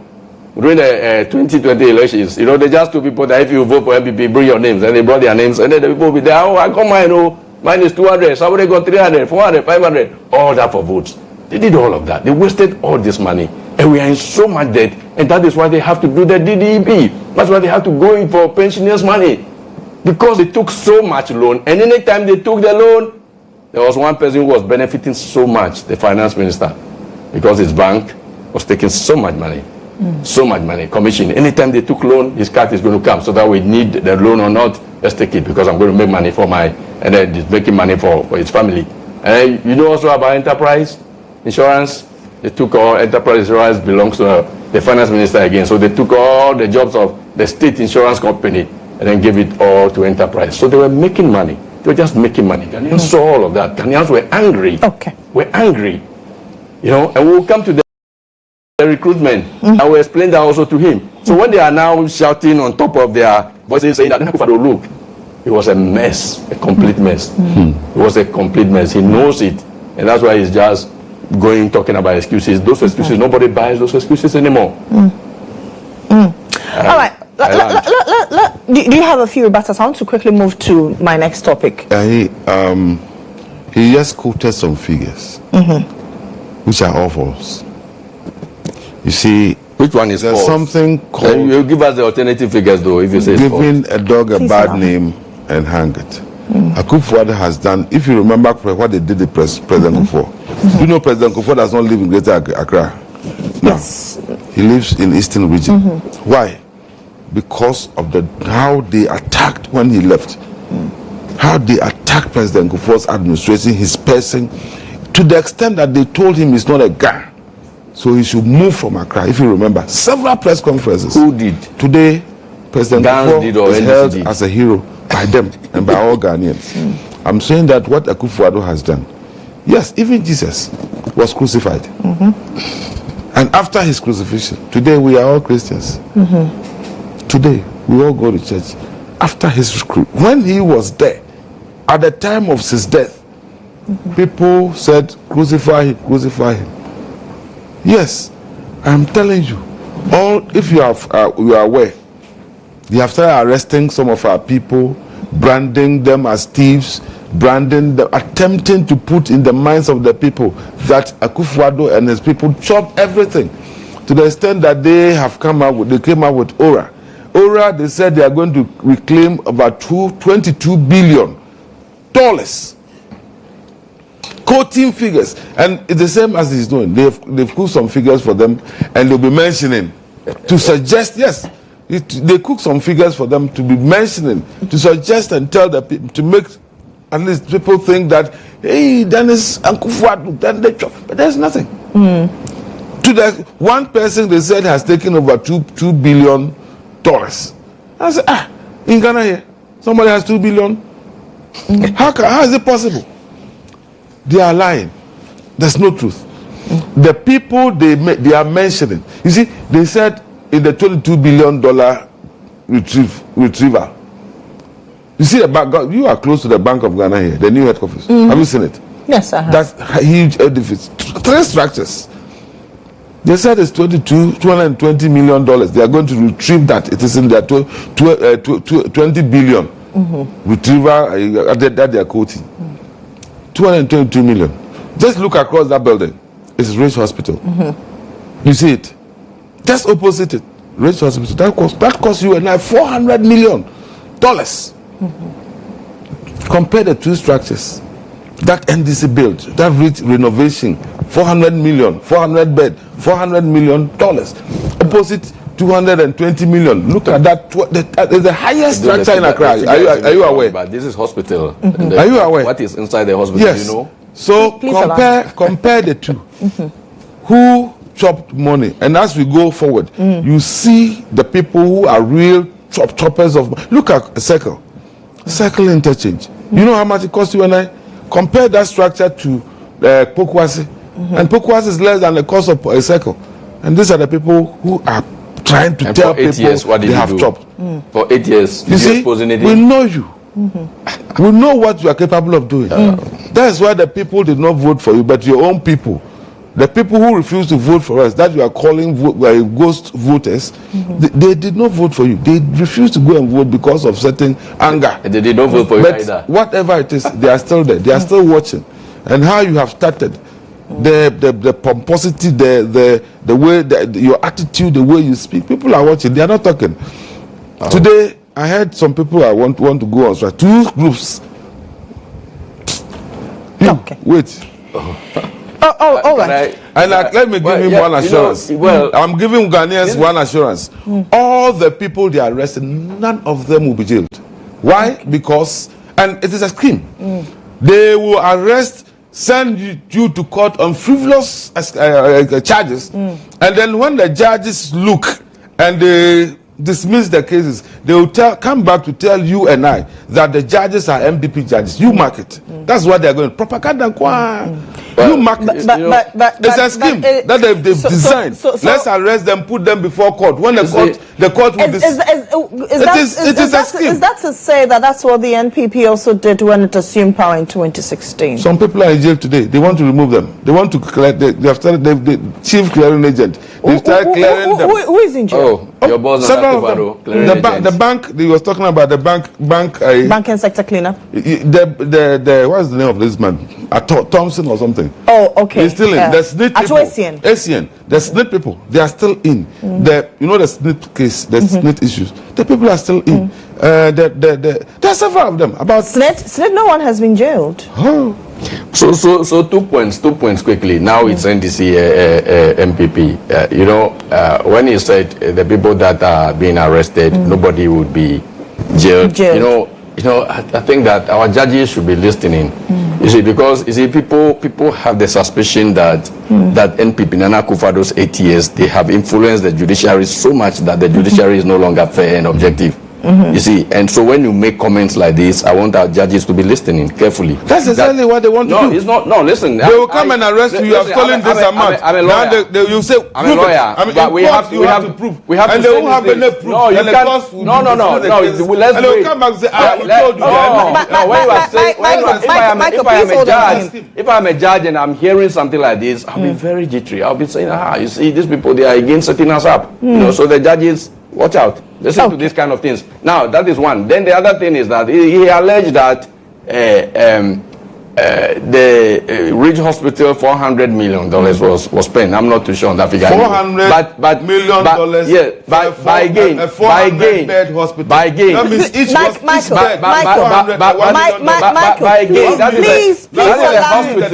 Michael, please allow him. But that is a hospital. If it's comparing a hospital to a Bank of Ghana office, the Bank of Ghana office, what will be there? At best, there will be vault.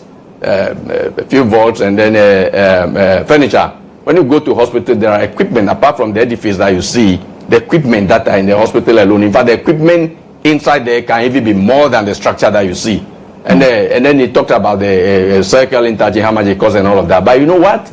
They were in power for 8 years. What did they come out with? Did they investigate anybody for any financial malfeasance in those project development? Did they prosecute anybody? And so they should shut up. And then he also talked about where our people are speaking pomposity and all of that. That is not true. That is completely, look, Ghanaians, GHOne Mahama has a massive goodwill. Everybody can see that. Everybody can see, no, well, we are on set and I am challenging you.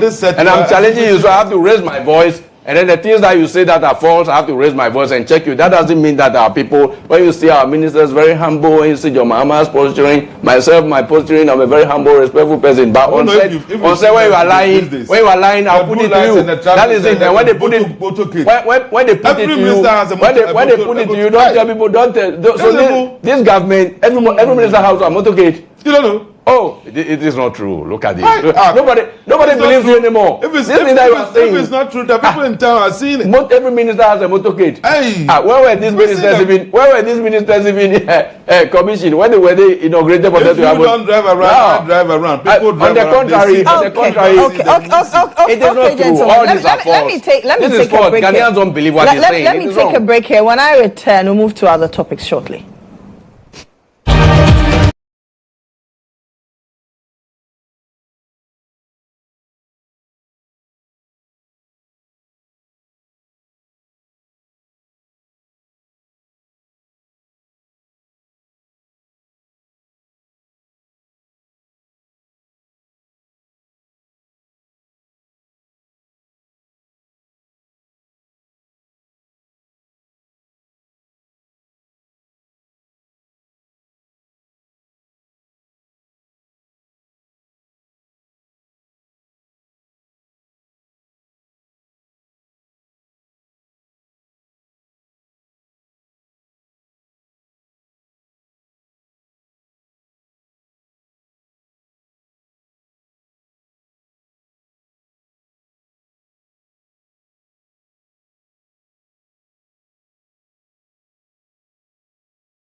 Welcome back to the show. This is still G today here in GHOne TV. Still the breakfast review. My guest, Reverend Dr. Godson Ahiabo, is a senior lecturer, Department of Economics at the Central University College.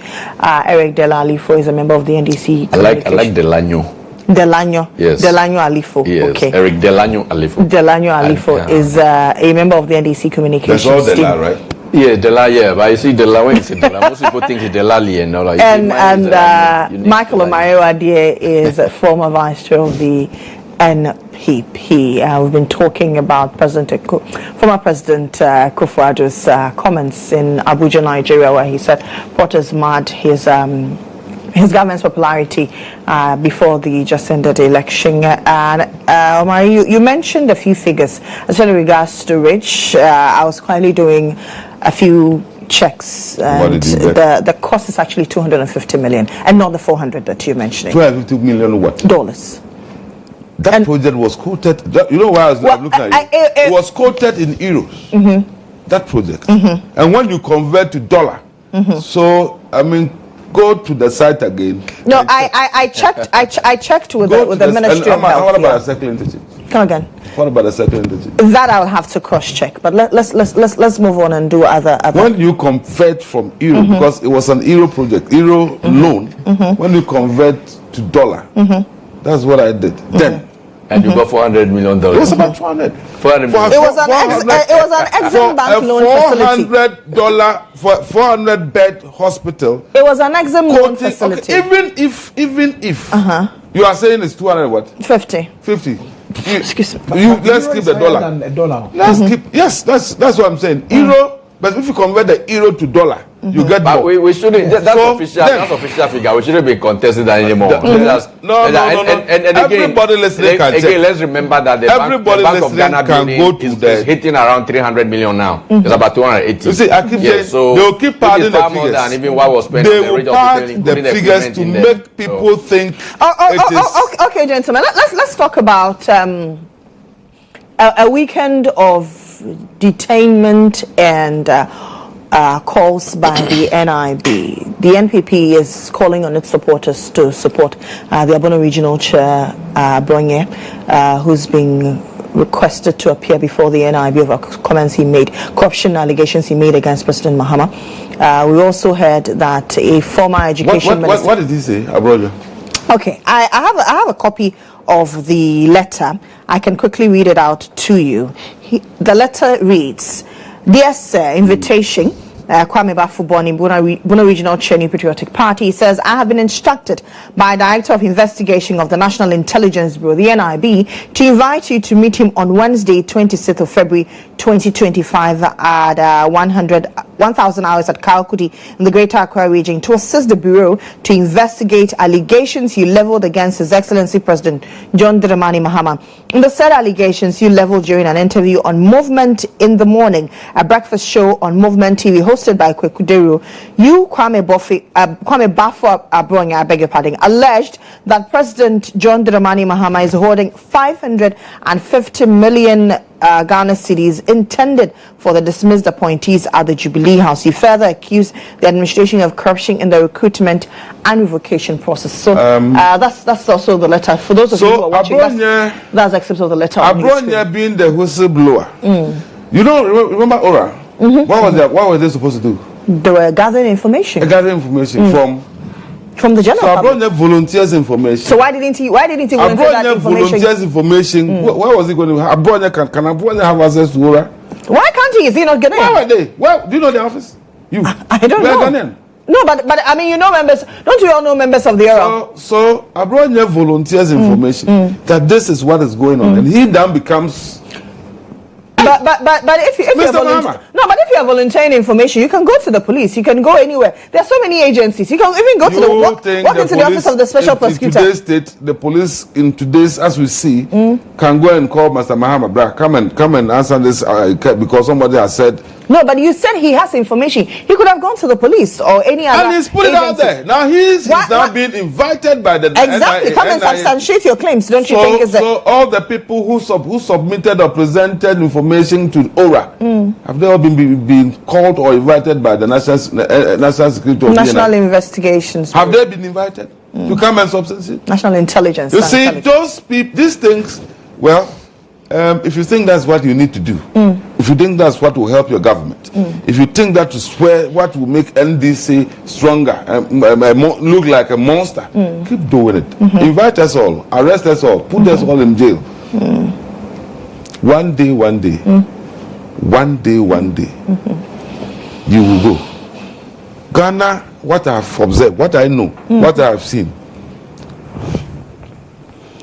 our people want to see development.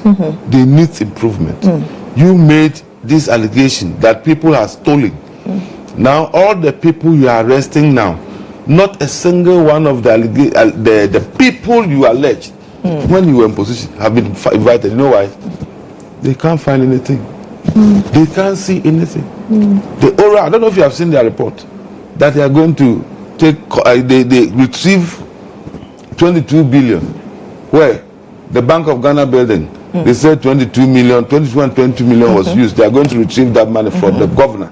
$222 million from the governor. So after retrieving that money from the governor, who owes that bank? That building? Who become the owner? The governor? Oh, then we'll go buy shares in this edifice. Won't you be proud to be a shareholder? Illegal printing of 80 billion. Is that what? Illegal printing of so they are going to retrieve that money by the Bank of Ghana. So they are going to retrieve that money too. Illegal printing. 95 million cedis West Blue scandal. 21.3 billion COVID expenditure. Let's look at what they are quoting. There's a West Blue scandal. You know what it is? Do you know what it is? But we should and you know how much they quoted? 95 million cedis. So that we don't keep from West Blue. Do you know what that issue is? And do you think that money can be retrieved? Not only that, they said Akufo-Addo's daughter but was supposed to buy ambulance parts. Was supposed to buy ambulance parts for about 90. They quoted $100 million. You remember? They are going to retrieve that money. They said he was going to buy. The contract was cancelled. He said you are going to retrieve that money. That contract, no money was paid to her. But let's come back to the issue of Abronye. Abronye, what is he saying? That he also have information that somebody was seen transporting money to this place. He gives aid out to you. Now he becomes a criminal. And you write letter to him, inviting him for him to be arrested. What? Oh, is that so? No, it was so if you have any information, it was not a letter of arrest. It was an invitation letter. They told the same thing to Mr. Professor Akufo. Yes, they said invitation, come and help us, and then they put him there. Until they realized, I don't know who saw that it was going to be embarrassing to them. Then the midnight they released him. They are saying same with Osunoba. Yeah, Kweko Hinijan. Oh yes, that he initially they said was gift to Aware, and now he's also a fugitive. He said he has padded the national service ghost name over 81,000 people, and they did some calculations and they said gift to Aware alone has stolen about 2 billion. I said, hey, gift you 2 billion. And now look at it this. You in your mind. They said 81,000 people added to, and they all need to go through a process every month. If you are the director or deputy director and you are supposed to fill 81,000 forms, you keep dropping in other things. 81,000 forms. That's giving you a lot of time. Can you imagine? Can you do it within a month? From Aura, that's not what we are fill 81,000 forms. Can you do it? It is not possible. Okay. And I can tell you, all these wild allegations, they will come out with nothing. I've heard the explanation from the former administrators of the same institution that they normally present a budget for the whole year. They budget for the whole year per the number of people. But we have 3 streams. They have the regular university graduates. They have the nurses who complete later in the year, and then the teachers too. And so you cannot they take only the normal university graduates and they say that is the figure. I've heard it. I have heard the explanation. Okay. I cannot say that in Ghana, where we sit in Ghana here, knowing my people, I cannot say they say if you be a men's woman. I cannot say there can't be an iota of truth, but to attempt to suggest that 2 billion a single lady has taken, how possible? If you have been those institutions before, that you can go and sign or just go to bank and grab the money, it is not possible. So like I said, give the dog a bad name, hang it, and they will take all of them. We don't take time. No, like I told you. Eric, please, everything in the oral. Please hold on. Like I predicted, Okay. the scheme is let's tell the people that they are thieves. Let's put them before courts. We can't find any evidence. So the courts will dismiss the case, discharge them. Okay. And when the judges dispatch them, they will say, we told you the judges are happy people. That is the scheme. Okay, thank you. Apart from that, Eric. nothing again. Yeah, okay, fine. So the issue is about the invitation of Afadjato and the reaction of MPP. Let's our viewers and listeners, let's help them to understand the issues. Let's not drop in all other things that are in oral. If they are bringing Michael, I allowed you a lot of time. Please allow him.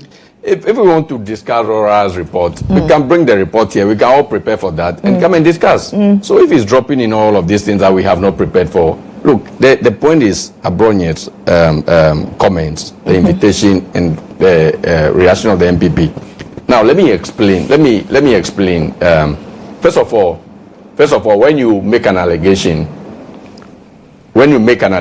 against anybody and a criminal allegation, it has to be investigated. So if Afadjato has basis to make the allegations, fine, he is free to do that.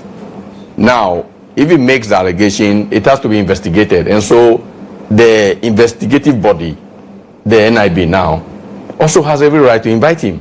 I don't see anything wrong with it. Again, also, if MPP says that any of our members that will be invited by the investigative bodies... You just made allegations here about figures, you are quoting figures. So our office will Michael, please allow him. So if MPP party says that anytime they invite our functionaries to come and help in investigation, let's support them. I don't see anything wrong with that as well. It depends on the kind of support they want to give. If they want to go to the venue and cause commotion and all of that, then that would be checked by law enforcement anyway. That one I don't think could be right. But yes, if they want to support, but let's understand carefully, because you see, it's making the thing look like Afadjato doesn't have to be invited at all. Now, the Afadjato made a specific allegation against the president, the first gentleman of this country, that is hoarding certain amount of money. That is like stealing. In fact, he even used that word. He's stealing that money. So he's hoarding that money that was meant for payment for recruits and all of that, new employees and all of that. And so this has to be investigated. And if it has to be investigated, Afadjato has to be invited, isn't it? Now, do you know what would have happened? The people who went to Oras, you see, if Afadjato had gone to the police, because what he is saying is that he only gave information. If he had gone to the police, and said, I have some information, a piece of information I want to give to you, nobody will write to even invite him. We'll just give them the information that I heard that the president is holding this amount of money and blah, blah, blah. And that's it. You see, the people who went to Oras, the people who went to Oras to give information about others, if those people had gone on radio, to make allegations about the things they went to report to, or do you know what would have happened? Those MPP officials that those allegations would have been made against, they would have gone to court for defamation. They would have filed for defamation. But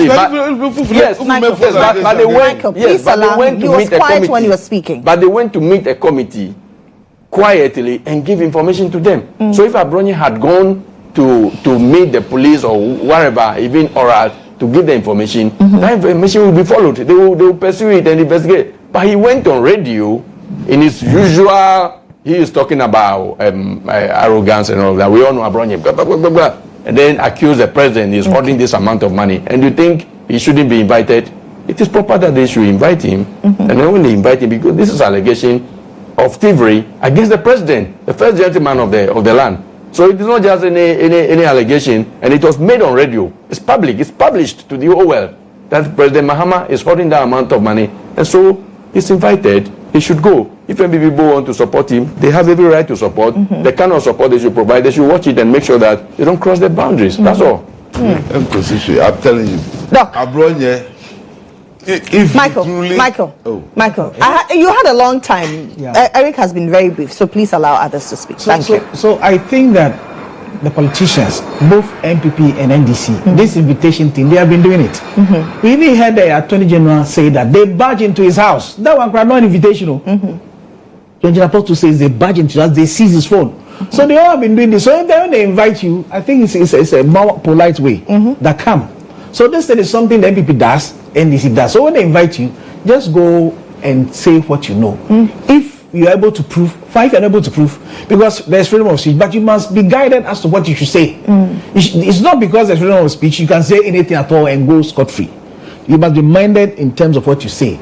And so, my view is that if they invite you, go with your lawyer or your lawyers, go and say what you know. But to be good for all of us to be minded that don't just say things because at times some of them may tarnish somebody's image. So be careful that you have evidence before you say anything about somebody. So if you say something about somebody and they invite you, come and explain yourself. If you have evidence, they explain. So to me, all of them, they do it. They invite. Some people will not invite you. Some will barge into. And to what? You know what they did to me? I don't know.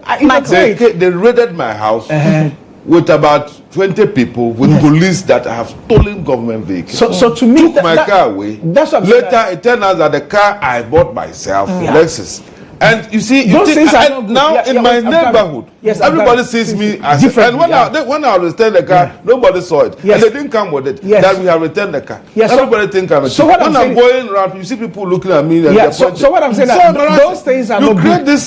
No, so I'm saying so the invitation here is a better option because you have the chance to go, like you're saying, instead of they saying they invite you, come and explain, they just barge into you. That's not good. That's what they did to me. That's what I'm saying. It's not good. They did that to you, and it's also that's not good. less than a month ago. Yes, and it's also not good that it was done to some people also in the past. So to me, going forward, it is civil. If somebody says something or you suspect something, invite. And I don't like people, they like going to people's house, like I hear people on Sundays, you're in charge, they'll come and arrest you.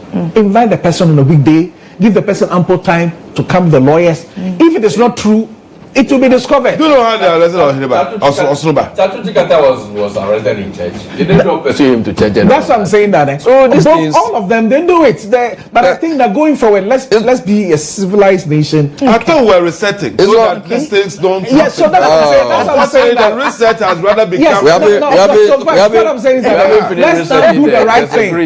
Let's all now do the right thing. Let's all not back to people's house. Do the right thing, but this is what they are doing. This is resetting. So that's what I'm saying. That let's all do the right thing. All right, gentlemen. Right, I said let's all do the right thing. Do things the civilized way. Let's give people the opportunity. Tell them. No, I'm just saying to everybody. It's both sides. We are not doing it. Both sides of the divide. Are you afraid? No, I'm just being truthful. No, we are. No, I'm being truthful. I'm saying being truthful. You have done things in the past the same way. He was not a government appointee. The government was equally not. The leadership. Thank you very much, gentlemen. Reverend Dr. Godson Ahiyamo is Lecturer, Department of Economics, Central University College. Eric Delanyo Alifo Esquire is a member of the NDC Communications team, and Michael Omari Wadia is a former National Vice Chair of the NPP. Thank you very much, gentlemen. That's it for the breakfast review. I am back shortly after this breather. Please stay tuned.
On GHOne TV. It's now time for Hard Talk.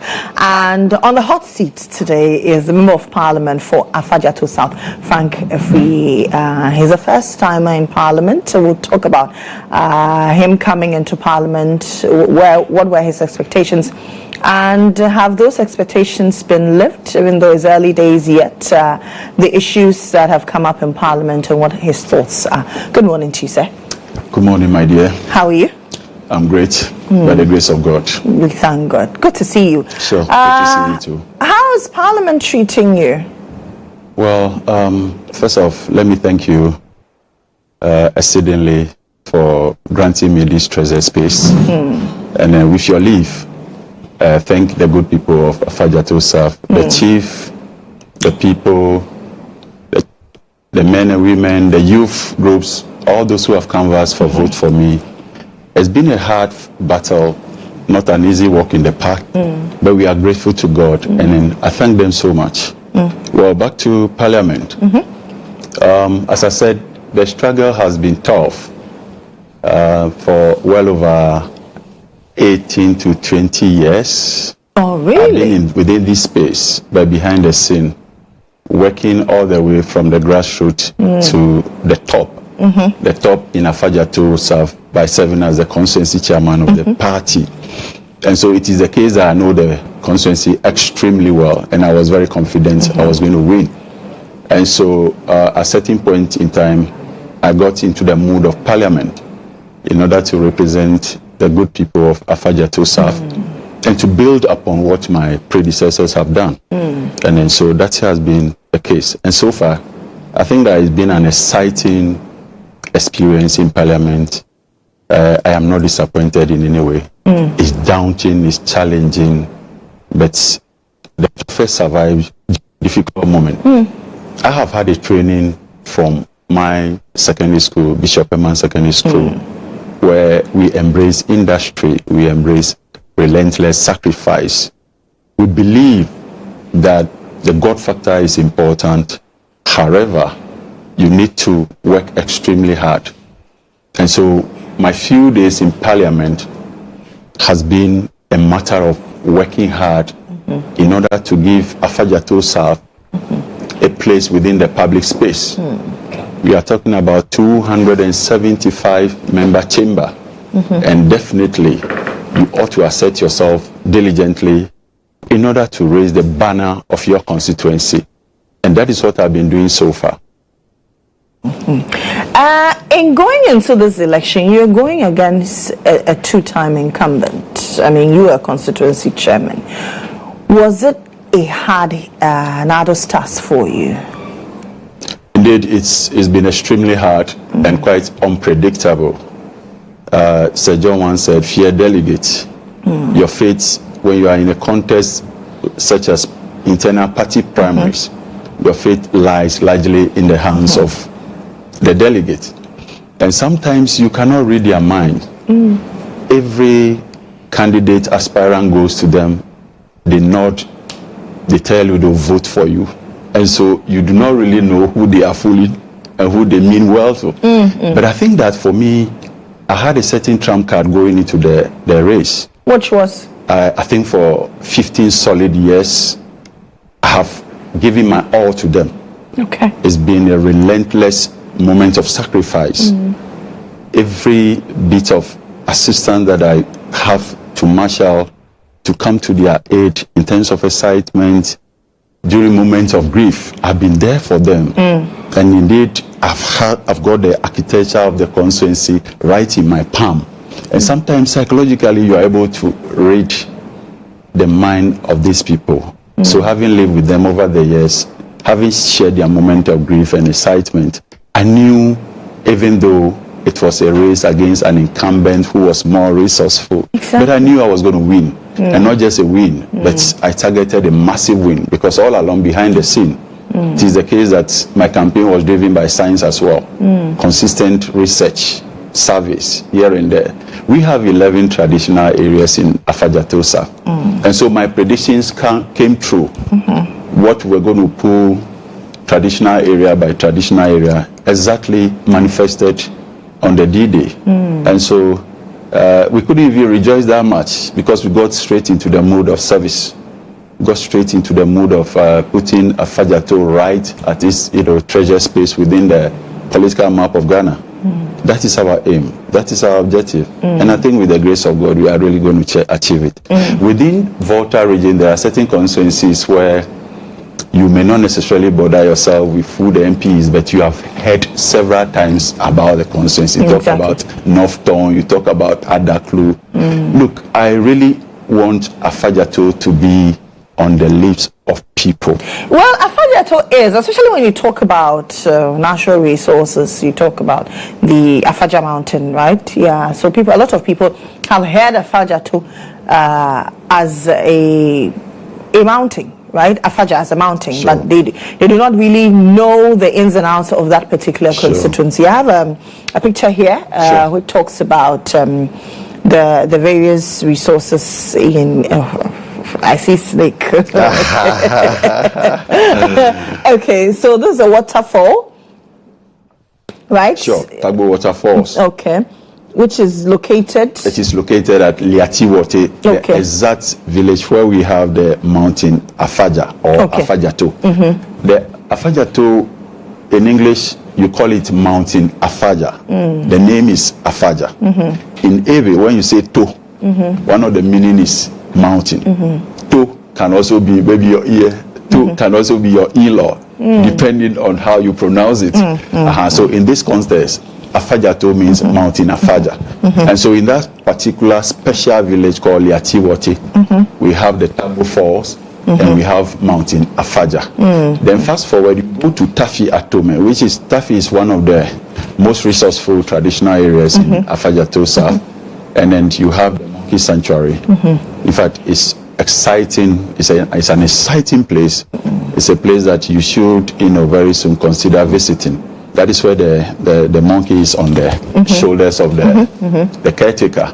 Then again, we have a snake village, which is also close to Liatiwote. It's at Liati Soba. Yeah, basically it's like a one-man village sort of. And then he has different species of... Are these snakes not poisonous? Well, it depends. You see, for every creature of God, the manner of care, the extent of care, how you handle them. Snake can sleep by your side on your bed, depending on how you show courtesy, care. It won't harm you. And so whether poisonous or not, the craft lies in the caretaker's ability to take good care of them. And so they have become a hobby. And then those are his pets. And so when you visit, he's able to teach you all the crafts, so that you can hold a python and it won't bite you. Cobra, it won't bite you. Those are the things we are talking about. And so Afadjato, we have a huge bouquet of tourist facility we offer in a one-stop shop. That is what makes it very unique. But why are all these places, I mean, I see beautiful places here, why have they not been explored to its full potential? So it is the essence of why we are here, and then we'll share several other platforms. Branding, marketing, lack of or inadequate infrastructure. In most of these cases, the access road leading to the place are in very deplorable state. And so when tourists, be it local or foreign, come, and the next time the experience is not good enough, they get so exhausted, the road is so bad, they feel ache all over. They won't come next time, they won't recommend the place. And so I'm very optimistic that with the Mahama-led administration, of course with the supermajority, the fact that we have shown so much love to the NDC year in, year out, the people are desirous, they are expectant. And I believe that as their lead, as their mouth, as their everything, their representative in parliament, these are the things I'm going to do, contact and crusade for the construction of the road. Once it is done, I believe it is one way getting the problem solved. Indeed, because behind the Afadjato mountain is Togo. We share border with Togo. So in terms of network, Togo network rather works better. And so last time in Parliament, I met the Minister of Communication, my own brother Sam George, and we have very good discussion. I'll follow up soon so that we rectify communication issues along that corridor stretch. And it comes with data accessibility too, so that you are able to download, access your internet as a tourist, as an investor, or as just a mere visitor. So we are talking about funding, we are talking about branding. For me, one of the exceptionally exciting news is the appointment of Dr. Kobi or Professor Kobi Mensah to be in charge of Ghana Tourism Development company as a brand specialist, someone who understands this space. I hope to liaise with him and his institution so that we see how we are able to transform the lot after this. Look, I tell you honestly, at certain points, Egypt was able to rake in over $30 billion in a year just from tourism. Why can't we do so? Here we are chasing the IMF for paltry sums of money when we have low fruit lying on the ground for us to pluck. I think that these are the areas that I'm really going to partner the sector ministers and ministries, departments and agencies so that we do our best for my people. Because once we get But what has hampered effective funding of these areas that you talk about? Because I mean, these are areas that we even read about while in primary schools and junior secondary schools. Yeah, I think to some extent, if I can hazard a guess, it is also about the commitment, political will, sometimes our own appreciation as a nation of the value of tourism. Is it that the previous administration under Mohammed did not have an appreciation of tourism? Because obviously it was then from 2012 to 2016, it was then your government in power. We need to give so much credit to John Dramani Mahama. Previously, we were part of Corporate Municipal Assembly. It was within his reign in 2012 that our district has been carved out. And so within the space, you need to ask yourself between healthcare, critical healthcare, to maternity women, snake bite issues, water shortage issues, educational issues, and tourism. Which one comes first? It's a matter of priority. So Mahama gave us new district, gave us a lot of cheap compounds and clinic to take care of maternal and child mortality and health issues.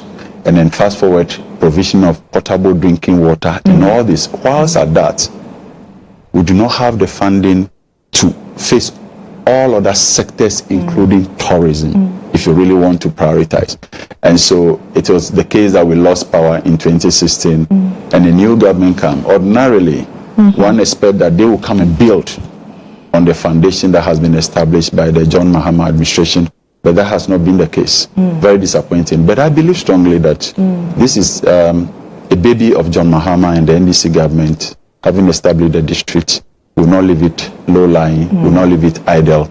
We are going to build and leapfrog to the next level on tourism and its potentials and benefits. I'll come back to tourism, but let's talk about the issues that your constituents have. Unemployment is a challenge, the road network, water is also, access to potable water is a critical challenge. Sure.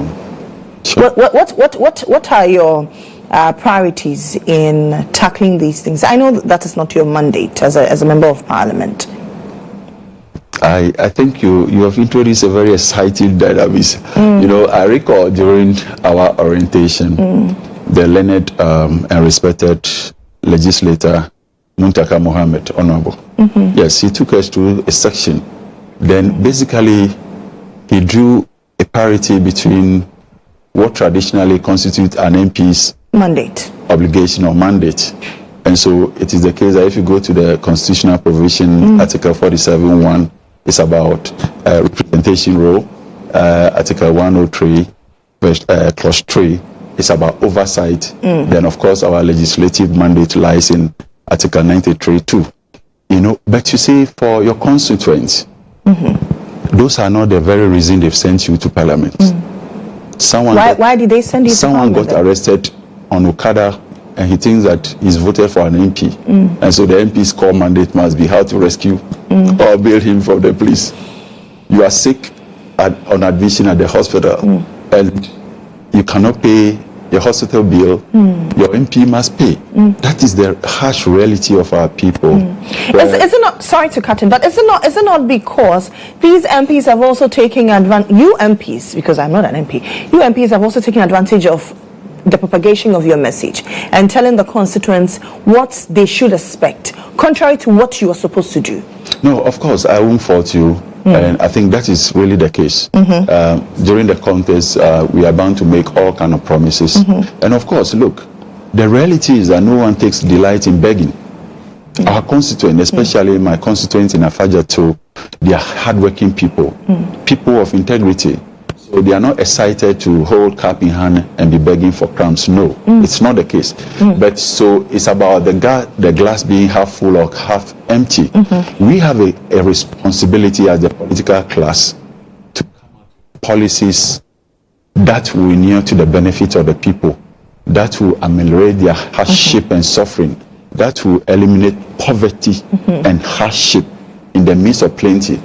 And so, yes, when you go during your campaign on the campaign trail, you are driven by emotion and you make all kind of promises. And so I agree that we are responsible for where we find ourselves. But realistically, we are equally agents of development in many cases, because there is a bit of allocation that is made for you under the common fund, albeit paltry, very small. But that alone signals that you are also expected to undertake some form of development.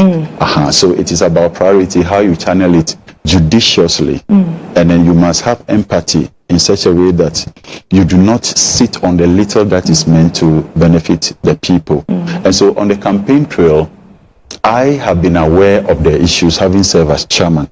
So I know a good number of communities as at now, they do not have electricity. My immediate mandate is to champion a course that will provide them and get them hooked onto the national grid. In fact, it has health implication. It also has business implication, you know, because those who like to engage in coastal business and a whole lot of things. Because if you're asking tourists to come into your constituency and there's no access to electricity, why would I want to come in? Absolutely. But coincidentally, almost all the tourist facilities that we have, the communities in which they are located, they have light. You see, in my area, officially you have about 73 communities. But in between these 73 communities, you can have almost about 73 others that are not even recognized. Each day, communities are springing up. 20-man, 15-man community. And so sometimes it makes it increasingly difficult for government to match up, much as we are determined and willing, you know, to create all the enabling environment and to have them get access to all these facilities. Communities are springing up day in, day out. But with my knowledge on the ground as a former chairman, I have data on communities that must be hooked on the national grid for electricity provision. I have communities that must be given potable drinking water, communities that by way of proximity need cheap compound or clinic for provision of health needs. It's extremely important. Then again, the dynamics of the constituency. I have a geographically unique constituency. So you have the tallest or the highest mountain in the country, and you have communities along this mountain where they cannot be thoroughfare by way of vehicular access, right? So as a member of parliament, I have to hike, I have to walk for about 2 hours. Wow. Yes. I think that I'll be inviting you soon. We'll take a walk. Yes. Sometime maybe you can use about 3 or 4 hours. You know, yes. And it gets so interesting when you see how they ferry the sick and the dead from the tip of the mountain to down, either for burial or for receiving of medical attention. It's a whole theatrics, it's a whole spectacle that, you know, you need to behold. And sometimes if you are not minded by certain factors, your emotion will drive you so that you may even cry. And unfortunately, these are the people who put food on our table. In Afadjato, we produce the best of avocado pears in the country. In fact, the best of bananas that you can see, they come from my area. And coincidentally, they come from the one speaking areas. So we're talking about Nyagbo, Tafi, Loba. And they are all, these farms are all on the mountain. The communities are all on the mountain. And most of them do not even have electricity. So we, at the moment, what we can do to ameliorate their suffering is to provide solar services to them. Was your constituency or your district beneficiary of the one district, one factory? No. Okay. No. In fact, as far as we are concerned, the NPP doesn't know we exist as a district. Nothing. I think the only visible thing that they attempted doing was the Agenda 111, and then it stalled. I think that I'm going to, for the sake of the people, plead with His Excellency, and then, of course, our leaders in this government, the Minister of Health, all other stakeholders, so that as a matter of agency, we are able to finish such an edifice, such a facility, so that it benefits it nears to the. You said, as far as the NPP is concerned, your district doesn't exist. Did you benefit from the drone services? The drone service. Yeah, so if you speak to the ordinary man and ask whether the drone had made any impactful delivery, they'll tell you no. Yes, so they get sick, they go to the regional hospital, and they must have family people to go and donate blood. And so on paper, drone service has been launched by the then Vice President. But in reality, the people have not experienced anything like that. Yes, I mean, I'm ready, anyone who has a contrary fact, not to unnecessarily litigate this thing, because we have a mandate now to right the wrong, you know, and to do right what is in the eye of the public. It is the essence of change. Once the voter realizes that a regime is not living up to expectation, and they give you the mandate. Yours is not to embark on blame, but to see how you are able to take practical steps that will give the realization that, look, the voter has not wasted their time in voting for you. Yes. So that is the dynamics in my constituency. And so right from road, so some of them roads on the mountain during the peak of the rainy season, it is difficult for even a four-wheeled vehicles to get there. So from Peve, when you are going to Govio Petoji, that is a difficult area. From Agodome, Gagbepe, Agodome, when you are going to Nyangbukonda, sometimes they must ferry the dead on their shoulder. It is unpardonable, it's intolerable. It's it's despicable, to say the very least, because if you consider what we contribute, but what has been the posturing of the assembly? Yeah, well asked, but then what has been also the resource flow to the assembly? So what can they do? The assemblies can embark on upgrade of feeder roads, but what's their capacity to be able to construct a road? So when the NDC was in government, the Nyangbo Agodome Konda Road, we did it. It's a whole mountainous area. Sometimes, if you are not brave as a driver, you cannot even drive on that road. I think it was left with the bitumen for us to pour on that road, you know, for the people to express total joy. Then people came and abandoned the road in 2017. And so, because it's lying on mountain, the erosion is destroyed almost everything beyond, you know, consideration. So we have a whole lot of tasks now to rebuild. I believe and I trust in John Dramani Mahama. What was your promise to your constituents? A lot. Like? So you go for what is immediately available to you. About 60 to 70% of my people derive their livelihood from agriculture. And I am an agri person. I have a background in agri and governance. You know, so I intend to... Were you looking forward to be named as Deputy Minister for Agri? Not at all. I'm interested in having the plight of my people solved. Did you lobby for any position? I haven't. But you don't think that if you're part of the decision-making table, then you can put across the plight of your people? So governance in our part of the world and everywhere is about three main branches: the legislature, the judiciary, and the executive. And so from within Parliament, I am able to embark and make any kind of relevant policy decision that will shape the course of this government to benefit my people. That's for me is a reality. I don't need to be a minister necessarily to influence policy. In Parliament I can. And that is indeed what we've been doing. I will be able to do it. We'll have to shape the course of those in the executive. Okay. Yes. And so behind the scene and everywhere, all the juicy ideas, all the valuable insights and inputs, all the perspective we can couch in order to polish the effort of those in government, we should be doing it relentlessly. Because at the end of the day, when the government succeeds, my people benefit, and I'll be overly super excited. That is my job. Some say this particular majority has become nothing but a rubber stamp. They are all over chasing positions, and so they are not even seen in the chamber. No, far from the reality. It's part of the grand scheme and theatrics of the micro minority. You see, when you are in government, you have more responsibility, to be concerned about bread and butter issues of your people. But when you are in opposition, yours is just to make noise, or be constructive or ugly.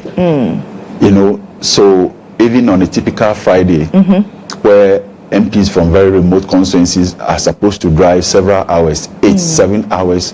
Imagine somebody from Yoyo, Bunkrugu, Paga, Navrongo, and got a funeral to attend to. He gets to the chamber, business commences, and then maybe 2 or 3 hours he takes off. Then you have this minority people counting the number of MPs who have remained in the chamber, and they will raise quorum and say, look, the number cannot suffice for a quorum to continue business of government. And then of course the media, your responsibility is to pick it up. And then so once that is done, then the public thinks that we are not utilizing our super majority. It is not the case. I think in the days ahead we will revise our strategy so that even at midnight, when the MPP is gone, we'll still be transacting business. 24-hour economy. 24-hour economy. 3 shifts. Let me take a few messages coming from some of your constituents. Okay. This one is Innocent Simbad Ice, and he says, great man for the new revolution. Richmond says, good morning, MP. This is your son, Richmond. All the best. You know Richmond? I know Richmond. Okay. I know Richmond in one of the senior high schools. I think he's done now. Okay. Yeah. Noble Jesse Glickbo says, I see you, Honorable Frank Afriyie. Great dialogue. Okay. More messages. Your tenure will be long. Someone says your tenure will be long in Jesus' name. That's my sweet wife. Oh, that's your wife? Oh, that's sweet. That's sweet. I receive it, my dearest. Oh, that's so sweet. On that dearest note, I take a break. I'll be back shortly.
Yeah, welcome back to the show. This is still GH Today here on GHOne TV, and it's still the Hard Talk segment. My guest is still seated, the Member of Parliament for the Afadjato South Constituency in the Volta region, the Honourable Member Frank Afriyie. Yes. He's a new entrant. He was the constituency chairman for that constituency. He beat his boss and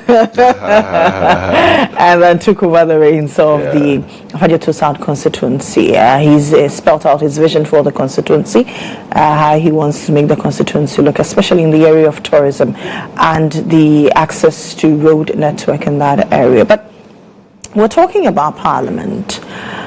Are you impressed with the conduct of Parliament so far? I mean, you were sitting outside, now you are in. I mean, a lot of people had a lot of things to say about the 8th Parliament. The 9th Parliament, it feels as though it's a continuation of the 8th Parliament. Well, it depends upon the lens with which the viewer is looking at this whole thing. In fact, I have witnessed and encountered a good number of incredibly extraordinary individuals within the Hollow Chamber of Parliament. Look, these are men and women of substance and caliber. So ordinarily, you expect the best out of them. But you see, I have come to appreciate something more.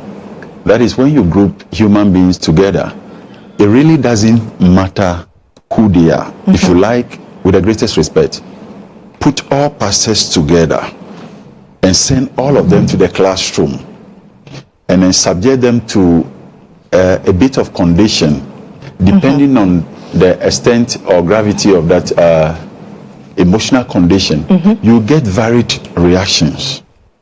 Okay? Especially when it has to do with struggle for power. So some of the SSCs, some of the theatrics are clearly avoidable. But to me, it's human.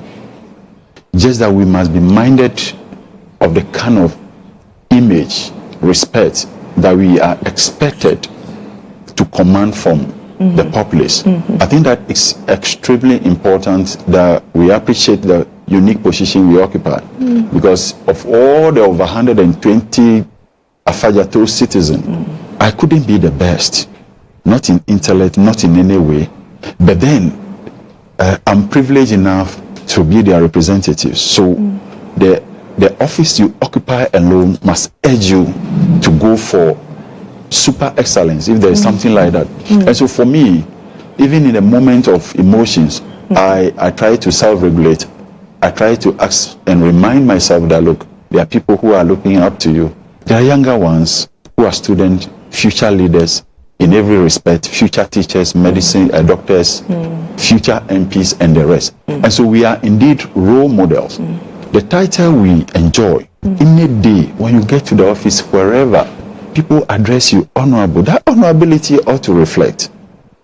It shouldn't just Is it reflecting in the current Parliament? I mean, looking at the brawls we've seen so far.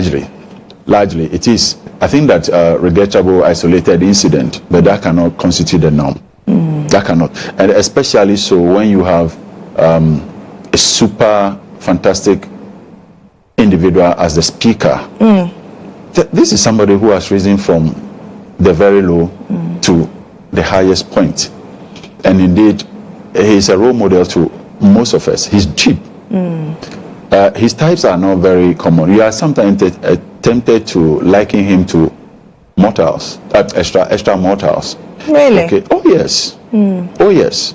You get closer to him, despite his age.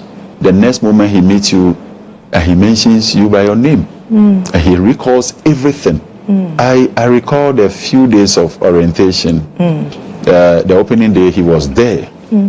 Throughout it has shared exciting moments. Gave us reason to feel belonged and then to embrace this responsibility with the best, of our ability. Somewhere in the course of the week too, he came back, despite his heavy schedule. He came back to see how we were faring.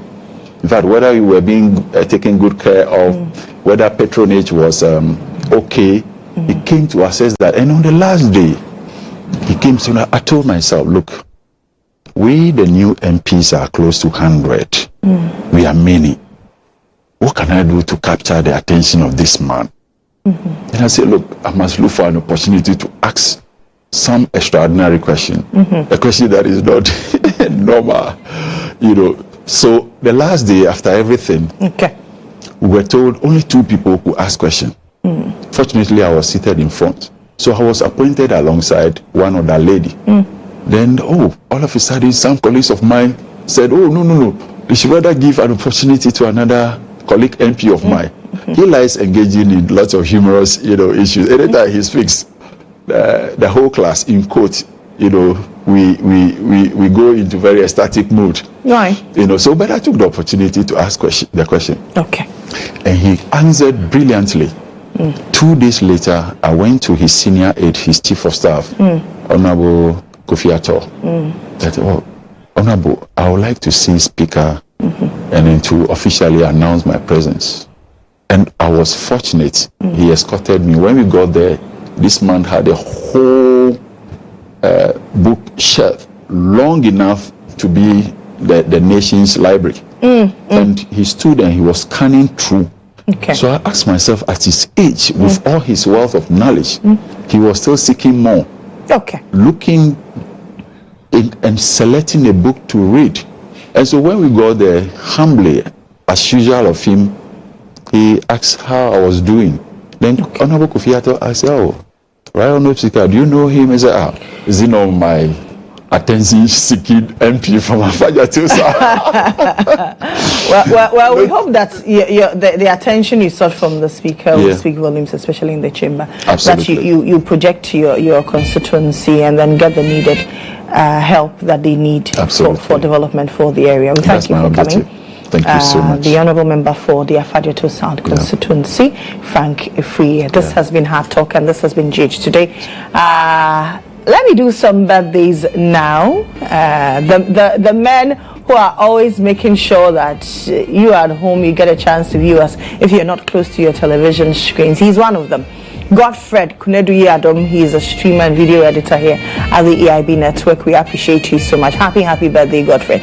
Thank you for making sure that the people out there are always having access to me on their TVs, on their phones and their tablets and whatnot. Happy wedding anniversary to Pastor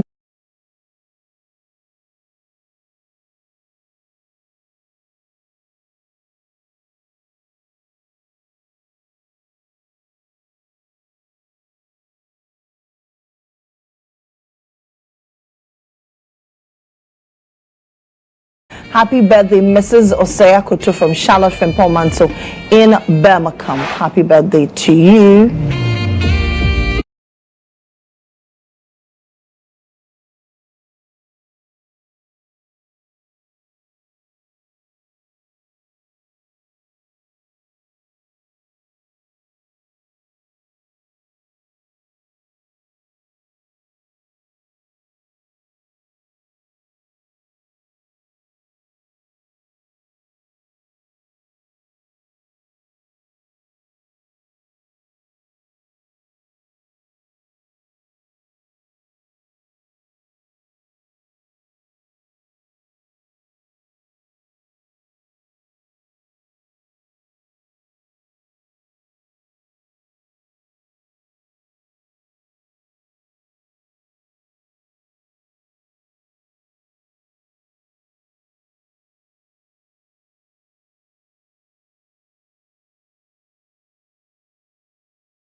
If you are celebrating your birthday out there, happy birthday to you. If you're marking any significant milestone, congratulations to you. Thank you very much for staying tuned in.